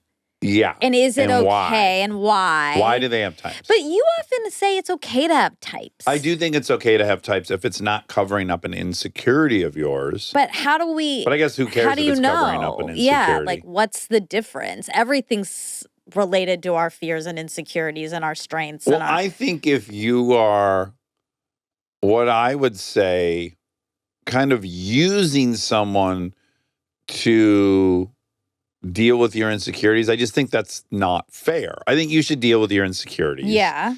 And that someone shouldn't be the unwitting participant in this weird thing, that something deeper is going on that we're not acknowledging. Right, but isn't that everyone? I don't think so. I mean, I see a difference between using someone. It's not using on purpose though, it's subconscious. So it's to me it's the same. What if they're conscious, though? Well, that's bad. Yeah. Like, I think- only want to be with a virgin because I'm so terrible in bed. Like that, I don't like that's that. bad. Yeah, Yeah, that's that's gross. using- That's not good. No, Yeah. I agree. But if it's just a subconscious attraction, Yeah. it's not like I'm picking this because of this. It's like, oh, I'm attracted to that. Yeah. And then you dig deeper and like, oh, I'm attracted to that because of this. But that's who you're attracted to. Yeah. What is that bad? Well, that's interesting. That then bleeds into a more complex scenario, which is like, what if these dudes who really desire subservient women? Like, you can make the argument, okay, well, there are subservient women, and that's what they've chosen as their role. And there's a guy who wants that, and they're together and they're happy. Yeah, you've made that. You've said that's okay. I mean, for me personally, it's terrible. For you personally, but we're talking about general. I Like, is it know. okay? And I think I mean, I it kind of think is. yes. Yeah. Like, if everyone is fine with it, with the arrangement. Yeah. I just think it's a shitty personality type, someone who's like, I don't want to compromise or be questioned. I want to do whatever I want to do, and I need a partner that'll just shut the fuck up Well, and go of course, along with that's it. disgusting I just to me. hate that personality, Yeah. right? Of course. I mean, Yeah. yeah, we do. So this just came up on Nobody's Listening, right? Elizabeth and Andy's show. This is funny that they just talked about this because I guess Andy was kind of saying like, what if, because I guess they're watching British Bake Off and someone maybe has alopecia on that show. Okay. And then Andy was like, what if you were dating someone who had alopecia and then you found out their last 3 girlfriends had alopecia? Is that okay? Like, is it okay Yeah. to be attracted to that? Yeah. I think that's great. I think it's fine. That's great. Okay, but it's, to me, in theory, it's like, that's fine. That's what you find physically attractive. When I put myself in the position of like, okay, so if I find out that my boyfriend, Tom, Yeah. no, I'm kidding. If I find out that my boyfriend's last 3 girlfriends, in fact, this kind of happened to me on a date. Okay. Last 3 girlfriends were Indian. Yeah. I don't like that. And so I understand in theory, like, oh, that is an aesthetic you find attractive. Yeah. If anything, you should feel, Don't tell me how I should feel. this is how you should feel. And you're wrong if you don't feel this way. It should quiet any voice in your head that you have, is he really attracted to me? Like, it would confirm, no, I'm exactly what he's attracted to. No, but it's like you're attracted to a thing that I happen to be. You're not attracted to me. That is not good. Okay, see, yes, and this is great because this is how these always go, which is you reduce whatever the one element that they're attracted to you about is being the total reason. So it's like your issue with a fan initially being interested in you because they're a fan, great, but your personality has to then take over. And yes, this gentleman may love your color of brown skin and find it to be the most aesthetically pleasing. And so that opened the door. But he has to like you for you. You can't like someone for the color of their skin. That's only going to last for a few weeks. Well, for some people, that's not true. They just like a physical aesthetic and then they're like, it's their kink. But I have never been able to be with somebody simply because how they look physically. I know you, but we're not talking about you specifically. We're talking about people who have kinks and are like, I have a Indian woman kink and so I'm on the prowl for one, and you're one. Yeah, and I'm attracted to a lot of Indian women, but then I need to talk to them and find out, do we like the same movies and have we a sense of humor? They might not care. And then after a while, then it's like, I'm sick of her, so I'm on to the next Indian woman. Like, that's maybe the fear. Yeah, I think that's the fear, but and I just don't think I'm terribly unique. Everyone I know who's with a partner, they like the person, their personality. They did for a while. I guess I'm saying there are definitely people who are with people not for their personalities. Sure, but what I'm saying is there's no pair of boobs that are so perfect that those pair of boobs are going to get you through a relationship. You might come for the boobs, but they're going to wear out. People can't stay with someone because they like someone's boobs. There has to be a lot more going on than just I like her boobs. I mean, I hope that's true, but I don't know if I believe that for certain men. Excluding narcissists who you're literally just a bit of branding for their identity. Yes. Sure. I think everyone in their life's a pawn that doesn't really, they just validate them in whatever category in that moment they need them to. Exactly. But excluding those people, talking about people in relationships that want to call you and talk to you on the phone. Yeah. And go out to dinner with you and eat and go to movies. Yeah. They have to like you.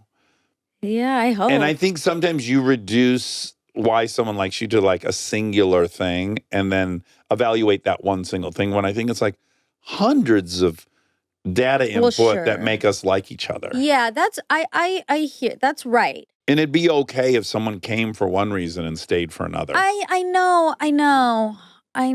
Plenty of girls have been with me, I'm sure, because they like tall guys. They only like tall guys. Tall guys.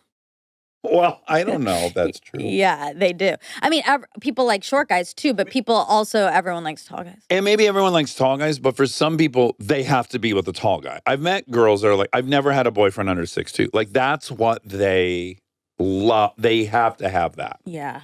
And so that's fine. I got your attention because I was 6'2". You saw me across the room and I fit the thing. I know. I don't know why to me it's different. That's kind of to me saying okay. I like pretty. I like pretty people. That's duh.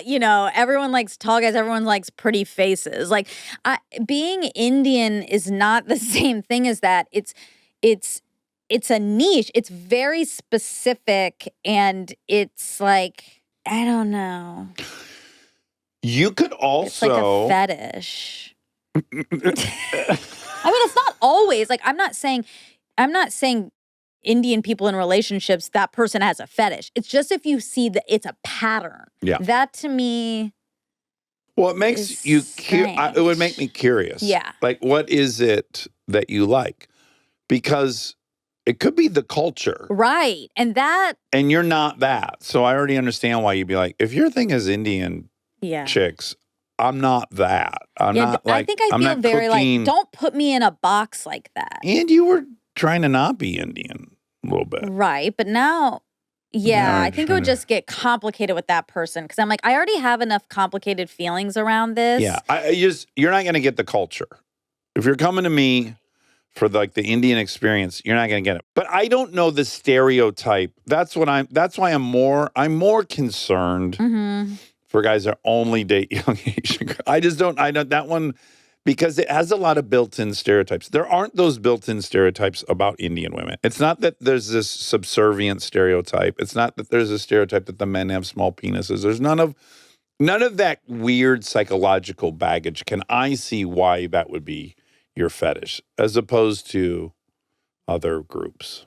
I don't know. What do you think of a white girl who only dates black guys? I think that's I also think that's interesting. Yeah. I would want to know why. If I was the man, I would also want to know why. Right. Because again, there's three likely explanations.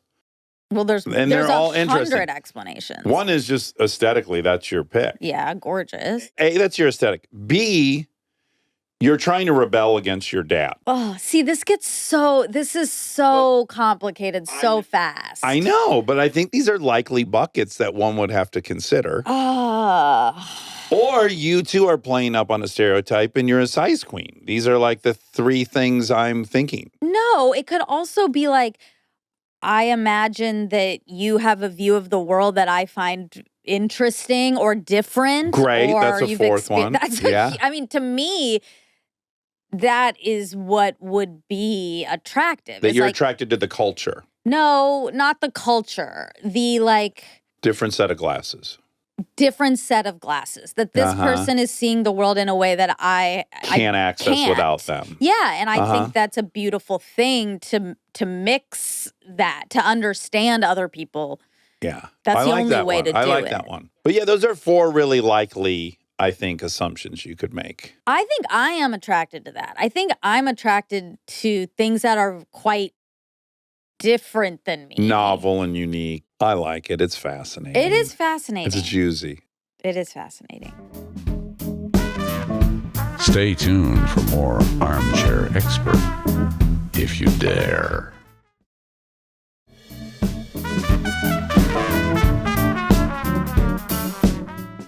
I had a great trip to Texas. Oh, yeah. It was very brief, but I just love it. I love Austin, Texas. Yeah. And you got 2 steaks. I went down to Lambert's and got a pair of ribeyes. Ribbies. Fuck, Monty. So good. They really delivered. They're like candied. They're so candied. There's so much stuff in them. I took a picture. I may have sent it to you. It's just oozing with all these different colored fats and juices. Yeah, sweet stuff. And oh, fuck. What a Really ribeye. good. Really good. Yeah. Did that. Uh-huh. Shot all day. Yep. Long 12-hour day. I've already Yeah. said it 12 times. I haven't worked 12 hours in a long time. And had a blast on set. Met a lot of fun actors. Some I had seen in things and never met. That was fun. I forgot about that. Yeah. Getting to bump into people that you've seen and like and things. Mm-hmm. And then Saturday, I wasn't in the mood. Okay. But it is my commitment. I had to go to Barton Springs before I got on an airplane. You forced yourself. So I checked out of, it was a chilly day. Oh. I checked out of my hotel room and I went and I put my swimsuit on in the car and I did some treading of water. Uh-huh. And I felt like I had worshiped at my church. Okay, I great. felt like, elevated. Like you don't want to go to church, Yeah. but when you leave, you're like, good, I I'm went to glad church. I went. Yeah, that's It's exactly like how therapy. That's great. I'm glad you had a good time. I felt. I did. One more thing before we go. I tried multiple times to get in to a new diner. Okay. It's called Max and Helen's. I shouldn't even say it, Yeah, but I am. I said it. you said it. Kristen, Anna, and I was like, let's do lunch at the new diner. So Check naive. this place out. Everyone's saying it's great. Yeah. They did a bunch of friends and family previews. So I had already been seeing all these pictures. People were saying it's so good. Uh-huh. It's amazing. I can't wait. Life-changing. Life-changing. Yeah. And I was like, hell yeah. So on Friday, I told Kristen and Anna, let's do lunch. Let's go to the Yeah. new diner. Great. What time should we go? 12, 12:30, 12:45. Sure. Great. Sky's the limit. Get there. 3-hour wait. 3 hour. I was I knew something was wrong as soon as I started to walk up, because a guy I know, someone who works at the Row. Oh, wow. You're, Shout out Max. Oh, His name is God. Max, and Max and Helen, so this is confusing. yeah, But yeah. I saw him there, and we were chatting, and he said, "Oh my God," he was like, I put my name down at 10 and went home and now I'm back. And I was like, "Oh," and he was like, "Have you put your name down?" And I was like, "No." So that was red flag, you Yeah. know? Did you send Kristen up front to see if they would give She her? wasn't there yet, but I, of course, Okay. thought it. Yeah, we got to get her up front. Yeah. See if they can make some moves. And I went up there and I did use her name. Great. It did Didn't not help. matter. They didn't even bat an eyelash? Didn't do a thing. Yeah, good for them. So basically, they were like 3 hours and just come back in 3 hours. And I was like, oh my God. No. 4? Yeah, exactly. So we pivoted. Yeah. And then new plan, right? New plan on Sunday. Jess has therapy over right in that neighborhood. So new plan, before therapy, Jess Puts is his going to name put in. our name in, and then we'll come 3 hours later. Smart. He texts me at like 11 and he said, "No go. It's 7 hours." Guys, that's not even real. I know. So You it can't even isn't- make that prediction. It isn't real. It's AI like couldn't make they that prediction. basically just said like, Forget. no more. Don't go. Don't come here. They did. They We're were closed. like, What if they basically. closed? Like, we can't. We We got to can't do it. close. No, yeah. So people get in line. I guess it opens at 8. People get in line at 7, and they kind of get like, Is there 2 tables inside this I place? don't know. But they go in, like whoever's there first obviously goes in, and then they're like, come back in a half hour, come back in an hour. I mean, they're going to have to figure out a better system than this, Can't because they do the phone text you? I know. I was like, do you text? And they basically said no. And I was like, how are Wow. you doing this? Yeah, even like small towns in America have this system. You I would think LA, know. the most popular restaurant. Because they also are open, I do think, until like late. Not Okay. late, but like later. Well, accommodating all the people put their name in at 4 Ex- p.m. Well, no, but you can't even put your name. That's what I'm confused about. Yeah. So I don't know, but I almost unfollowed them on Instagram because they were teasing. Oh. It's such a tease. I saw this turkey with gravy and a pie, and I was like, oh, I want that. Oh, yeah. So I haven't been in yet. And it's probably eating you up pretty It's good. eating me. Yeah. It's getting to me. Yeah. If I saw the first time 3, I would never think of the place again. I know Like, oh, you yes, I'm never wouldn't. going to go there I know. until they get shitty and people stop going. I was. Then I'll go I've try already it. been thinking, like, God, when? Like 8 months from now will it die down? Like Yeah. when? Maybe Tom Cruise will take you there. I don't even think Tom could cut the line. Don't. No, say I'm that. serious. He would come right through the ceiling. He wouldn't fucking put his name in. Ethan Hunt will eat when he wants to eat. He can break into the Louvre and stuff. He can definitely eat at this restaurant whenever he Oh my wants. God, it looks so good. What if he wanted to pick you up on a motorcycle? You got to do it.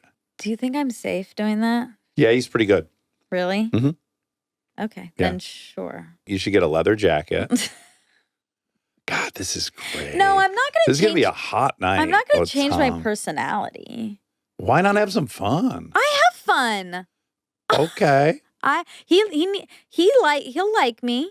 Of course he will. He doesn't need me in a leather jacket. Also, to shave my it's fun sides. to try out fun personas and go along and have different experiences than you've previously have. So maybe you have a cool motorcycle jacket. You hop on back like you're always on back. And you buy into the whole thing. Yeah. Doesn't sound fun to you. Not the motorcycle You're jacket. really afraid to lose yourself or something. I'm Like not if you afraid. like if you act differently, you'll forget who you are. No, I think it looks stupid. Oh, I think it looks I think if you are doing adventurous. something that's inauthentic to you, I think it's very clear. But Monica, Mhm. how do you know something's authentic to you if you haven't tried it? But it's unknowable until you try it. Okay? You sound like Let's a cult leader. Let's get a motorcycle jacket Okay. for this date with Tom Cruise to Max and Emma's. No, Max What's it and called? Helen's. Helen's. I'll probably wear the Row Okay. and Not great motorcycle gear, I don't think. A lot of silks and thin. Like, why do Halloween?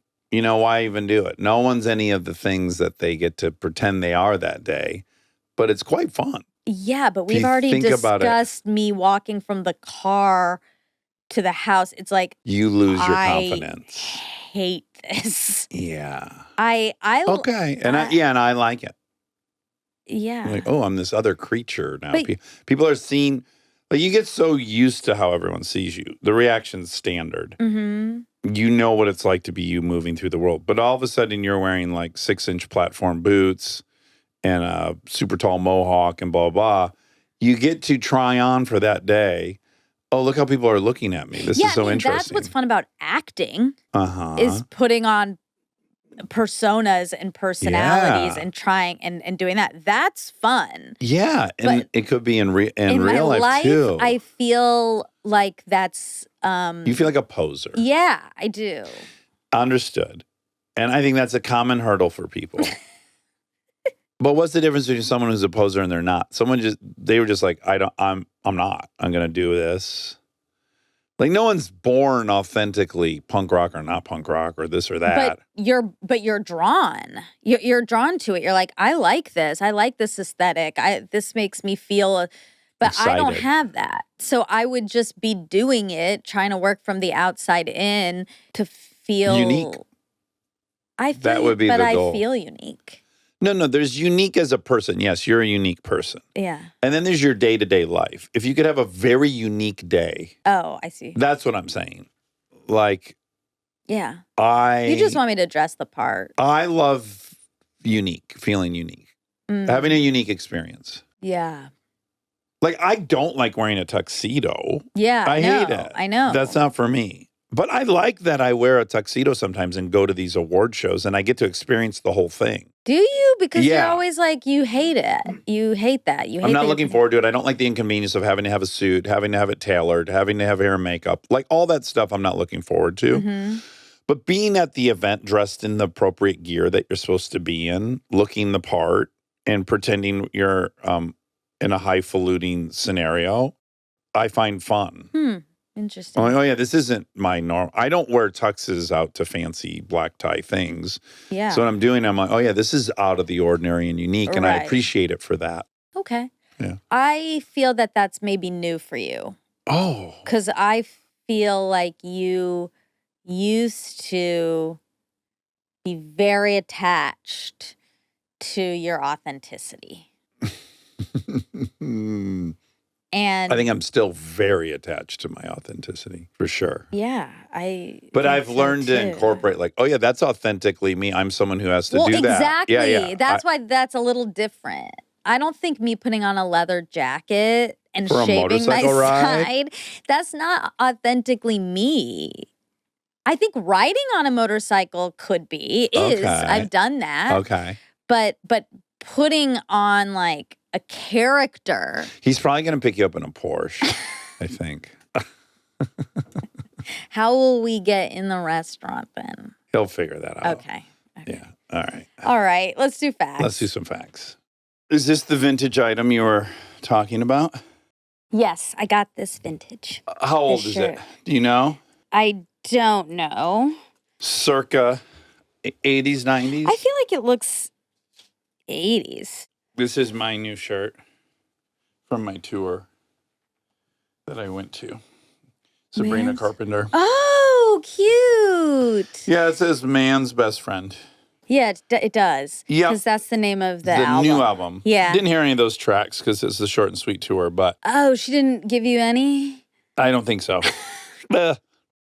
I'm finally It's cute. relating to Swifties Okay. because I have found myself, all I'm listening to is short and sweet, okay? All day long, Sure. every day. I'm starting to really be a armchair detective Mm. for what boy she's talking about. Oh. I really get it now. Are you going to vocally apologize? Nope, I'm not going to apologize because I'll own that it's bad of me too. So I'm not going to say, you know. But you need to But I'm- apologize to Taylor because you think it's weird that you don't love that she does that, but now you're a fan of Sabrina who does that. Yes, and I'm still not a fan of it, but I like it. It feels like we're really parsing out deeds. No, like if I start stealing tomorrow, Please don't. If I start stealing tomorrow, I'll say, oh, I'm stealing. That doesn't mean I think stealing's right. Okay. It doesn't mean I need to go back and say, like, everyone who I said stole was wrong. No, what I'm saying is I'm engaged in that juicy thing. Got it. And it's fun. I get it. It's still not great. It's still not good. But I do have theories. Oh, really? Yes. I mean, it's obvious. We all know. Do you know already. these ones? You already know about Sabrina's? Yeah. You know so much. How Everyone come knows. No, I don't think everyone knows. I had to just go look it up. I know, but guess what? My hunch was confirmed by People magazine. I know. Ew. See? Yeah. Yes. Yeah, bad. Yes, bad. But also, I don't want you to be offended by this. I love you deeply. Yeah. But you're behind the times. Yes, of course. Yeah. So everyone does know. Okay, then who is I don't want to say it. I don't want to participate in the thing. Right? Well, I don't want to talk Don't you do about it with the Taylor songs? Well, do I? Yeah, you go like, oh, that song's about SEX. Charlie. Oh. Charlie X. Oh, Yeah. Charlie. What is it? Charlie SEX? Charlie. Oh my God. Come on now, help me out. You know what I'm saying? Charlie XCX. I didn't at first. I thought you were spelling out sex and I didn't understand it. Isn't that what her name spells No, out? XCX. Oh, there's Charlie no E. XCX. C sounds like E. Even Barack Obama had Charlie XCX on his like top 10 like 4 years ago. But that's no shocker. Barry's always ahead of the curve. He's on top than of I things. am. I know. I'm always looking at his book list of the year and going like, oh, I should read some of those. It's not like, Yeah. okay, so I was listening and one was about like having read every self-help book and doing a mushroom trip. And I'm like, this sounds like Shawn Mendes. Oh no, I don't want to. Yeah. We can't No, wait, do hold this. on. Why? I don't know. It doesn't feel right. It doesn't? He's a friend of the pod. I know. There's nothing. I'm not saying he's a bad boy. I'm just saying I think I figured out what the song's about. And I was so excited. And I understand the detective work people feel like they're doing is very gratifying. So then I searched. Yeah. Well, first I asked Chat, Oh God. who are the songs about? Sure. Chat's very ethical. Chat won't tell me. Chat is not very ethical. Mine is very ethical. Okay. It wouldn't tell me. Okay. It just would 'Cause say, it oh, doesn't here's know. the themes. I don't think it wants to be liable. It lied to me. Liable, not lie. I think it it's all lies, the same. but Yeah, it's I don't know. Anyway, okay. whatever the case, it did take me to a link where this People magazine article. Oh no. But they were pretty much trying to credit every lyric on the album to Shawn Mendes. Which there's been other lovers. I looked up her lovers. There's been a handful. Well, we know some of them are Barry about Keoghan is one. Keoghan, yes. Keoghan. Okay, I don't want to do this. This Okay. feels unethical to Okay. me for Oh, some reason. wow. I don't know why. Interesting. But most of them are about Barry Keoghan. So let's not do it. But can we explore why it feels unethical? Yeah, We also just did Lily James and Lily Allen, but that's so explicit. David. That's my point. Like, I Okay. kind of like that Taylor and Sabrina Sabrines. and other I artists. need a nickname for her. Maybe Sabrines. Oh, when we had Joey King on some years ago, Yeah. and she is very good friends with Sabrina Carpenter, and she said that on her ride over, I'll never forget this. She said on her ride, maybe she was lying, like Chat. Yeah. On her ride over, she was talking to Sabrina, and I think she called her Sabrines or Sabrini or something. Oh, like I'm doing. Yeah, and said, I'm going on Armchair Expert, and she said, I love that show. Oh my God. We're getting sidetracked. Yeah. So you don't like to theorize on who these songs No, I are do. about. I mean, I already know. We all know. You already knew Shawn Mendes? People talk about this. It's also obvious because when you know someone's dating someone publicly, Yeah. then they break up and then these songs come out. It's like, duh. Yeah, it is interesting though, because like I think about this a lot. Mm-hmm. This is what brought Truman Capote down. Okay. Is that he used everyone in his life as archetypes for his books. And it was very, very thinly veiled. Yeah. To the point where people felt quite betrayed and violated I by assume him. so, yeah. And people did not want to hang out with him at the end. And all he wanted was to be a socialite. Yeah. But when I think about like doing an ensemble show as a writer, I have these incredible archetypes in my life. Yeah. And so I would want to Same. use key essence of them, but then I need to build on and deviate from that because I've established their engine. Now everything else is arbitrary. But I can see if you're on the outside, you're like, you would be inclined to think everything that came after the archetype was actually fact or reporting, but it's not. Yeah. Anyways, Sabrina Everyone Carpenter. knows Please, Please, Please is definitely about Barry Keoghan. Oh, really? See, you're telling me yeah. something. Yeah, absolutely. Please, Which hold is on. my favorite song. Okay, let me look I love that because song. all I do is listen to this album, and I should know exactly what it is. You're saying, please, please, please. Oh, that's the second song on the track. Oh, don't embarrass me, motherfucker. Yeah. Well, it can't be about him if he's in the video. It was. She would have written the song Mhm. long before a video gets made. And don't we think the Yeah. timeline is they met on this video No. They were together. for 100 years? They were together before the video. Okay. Okay, I need to do a little more research on that. I don't know how he would be in the video. I mean, it's also like it's not. This one is just like you're kind of an embarrassment, but I like you, and you're gonna break my heart, but I like you. Like it's not like you already did it. Okay. You know. Okay. Please, please. She's pleading. Anyway. That's not my jam. I mean, I like that song. Every song on the album's great. Yeah. It's a great album. Monica. I know. Again, I know because this was like 2 summers ago. Well, hold on. I don't know if that's the right dates. I have the album right up on my phone. I can look. I don't know about 2 summers. I think it was. I mean, she's on tour right now. With the It was album. I understand. 2024 release. Yep, that's what I said. August 23rd. Summer's over. 2024. Summer's kind of over. No, Please, Please, Please, and Espresso had already come out. Okay. Okay. Let's do some facts. People can't come here for current news. I guess that's Well, I got to imagine there's a lot of Current dorks like topics. me in the audience, though, that might. Well, certainly, the whole world isn't listening to the album. It's a very big album. it's a huge album. It's not Thriller.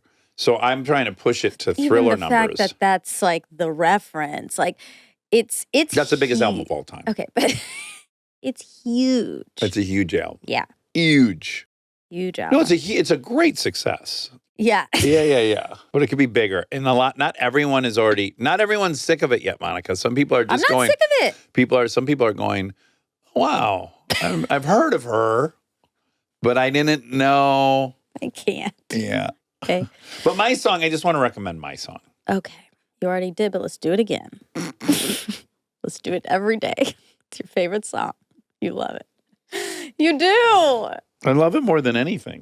Well, no, you don't love it more than anything. That's I a love it crazy more thing than to say. I love it more than air. Okay. Okay. And my favorite song is called Don't Smile. Yeah. You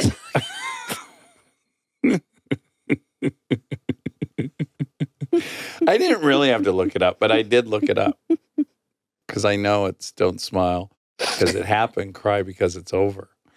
Yeah. I Yeah. love that. I love that line because it's a I felt flippy. very validated because I sent the song to a very, very accomplished songwriter and producer. Mm-hmm. And I said, do you like this song? I can't stop listening to it. And he wrote back immediately, oh my God, that's my favorite song on that album! Exclamation point. And I felt so validated. That's great. Yeah, an expert said it was the best song on the album. It's his favorite, not the best. His favorite would be the best. Oh, He's a we're musical not doing genius. thi- We can't do this. He might say the best is this, but that's my favorite. He can't, no way. Whatever song he likes the most, he is the one he'd say is best. No, there are podcasts that are my favorite that aren't the best. Okay. All right. So, I'm going to listen. We're in the middle of a fact check, and Monica's making me very angry right now because I said I reached out to a very successful and brilliant songwriter to say that, what's my favorite song? oh, don't smile. Don't smile. Don't smile. And that this person responded, oh, that's my favorite on the album. And then exclamation point. And then Monica's suggesting that you didn't say it was the best. And I said, well, your favorite would definitely be the one you think is best. And she said, Musically, no, that's not true. you could think that another song's the best, but that your favorite is Don't Smile. Who's right? Phineas. Okay. Facts. Okay, now I have someone to call for something important. Calling Jim Brooks. Almost. Hey, Mom. You're on air because you didn't send it to me, so now you have to do it live. Oh, okay. The Shoe Maniac? Yes. Come on down there and check me out. I'm the Shoe Maniac, and I sell thousands and thousands of pair of women's all leather shoes. I sell them cheap, folks. That's how I do it. That's why I sell more shoes than anybody downtown. Now, if you like plastic shoes, keep on walking, because I hate plastic shoes. I can't stand plastic shoes. I sell nothing but all leather shoes. That's why I sell more shoes than anybody downtown. Thank you, Eric. So good. Now, is your character specifically Cajun, or that's just a coincidence? Or did you go like, I'm going Cajun with this? Yeah, well, I guess I'm kind of talking like this, Sure. Plus, Absolutely. I'm missing a front tooth, so I think it makes me. I got a little bit of a lisp. Yeah, but you always make him Cajun, and that's part of the sell. It works. Yeah. A little bit like, a little more like flirtatious, outgoingish, I hate Yeah. rubber shoes. Gregarious. And No, and we gave out free popcorn at the store, free popcorn, free drinks. I'm gonna give you free popcorn, and then I'd have to pick out a lady, from the crowd and tell her to come in. Would you always pick a lady that you thought looked hungry for popcorn, or just the prettiest? Who did you invite? I mean, you find somebody. Usually, it was a lady with some kids who looked like she was miserable out there in the sun. And get her in for a cold drink and some free popcorn. The free popcorn was that gets all kinds of people in the store. Sure, Yeah. hungry. Yeah, and then they bring their kids, and then they have to buy 4 pairs of shoes. That's a good hack. Mm. Yeah. I mean, and popcorn costs nothing to make, so That's true. sometimes I see these stores, and they're just you got to think of things outside of the box to get people in your store. You can't just have a store and expect people to come in. You got to break through the clutter. Got to break through the crowd, man. Got to break through the crowd and find something. There's always something. There's always something. All right, Eric. Well, we love you, and I wanted the world to hear that. I love you to death, you guys. Talk later. Bye. Bye. So that came up because we talked about selling women's shoes. He had a fear of having to sell women's shoes for a living. Oh, sure. And our friend Eric, who we brought up in the episode, he sold women's shoes very As a well. child. As a kid. Yeah, Yeah, his yeah, dad's business. Yeah. And as you can hear, he was great at it. Definitely probably even cuter when it's coming out of a 10-year-old. Yeah, Yeah, definitely. he's got a speech memorized. Okay, what was the first TV show to have a black lead character? Sitcom. It was called Julia, 1968 to 71. And then Room 222, which was 1969 to 74. And then The Cosby Show. Full of black leads. Okie dokie. Was Mary Tyler Moore's show the first female lead that didn't depend on a man? It says Honey West was the first network TV series to have a female lead whose story was not dependent on a man. Premiered in 1965. Starred Anne Francis as a private detective. While earlier shows featured female leads, Honey West was specifically designed to center on a female character in a non-traditional role, a private eye. Okay. What show did Taxi follow? MASH. He didn't say that. He just said a popular show. Well, also, that's an interesting ding, ding, ding, because those both have the most beautiful theme songs that don't match at all their comedic genre. Well, okay, so it followed MASH from the 78 to 79 season and then followed Happy Days during 79 to 80. Which does not have a super beautiful jazz song. Doesn't have Monday, Tuesday, Happy Days. Tuesday, Wednesday, happy day. The weekends go. Yeah. Catchy. These are the... I used to know all the lyrics. Ugh. It's hard. That's a How are bad you going to sign. remember that? Well, now you had to push it aside to have Sabrina in there. I got to make room. There's a new queen in town. How much money did The Simpsons generate? Oh, Or yeah, he had- wouldn't tell us. Yeah. He says he didn't know, but it's estimated to be well over 14 billion. 14 billion. Yeah. Dude, That's awesome. from jokes. I know. How cool. 14 billion. Yeah. Mm. Did the Mary Tyler Moore Show win a Peabody? Yes, in 77. Mm. So that's cool. It also won 29 Emmys. Mary Tyler Moore. Hmm. I've never watched Mary Tyler Moore. Have you? Yeah, because I used to watch when I was at my grandparents' house when I was little. They had on Nickelodeon Block Party Summer. Uh-huh. And Monday through Friday, there was a show, and then they would just play that show all night. And it was like Bewitched was one night, I Dream of Jeannie was one night, Mary Tyler Moore Show was one night, some others. And they'd show a whole season in one night? Well, no, they just showed like some episodes. Okay. And then for the summer, they would do that. Oh, that's fun. Yeah. It was an So, yeah, I education. watched it. And did you like it? Yeah. I need to watch it. Yeah. I'm sure it holds up. TBD. Just don't know. Yeah. I mean, I'm sure it's still like, oh, wow, that's awesome. For the time. For I the just wonder if you'd time. go for the time. I think you might have to say for the For time. the time. Yeah. That's it. That's everything. That's it for Jim Brooks. Jim Brooks. All right. All right. Love you.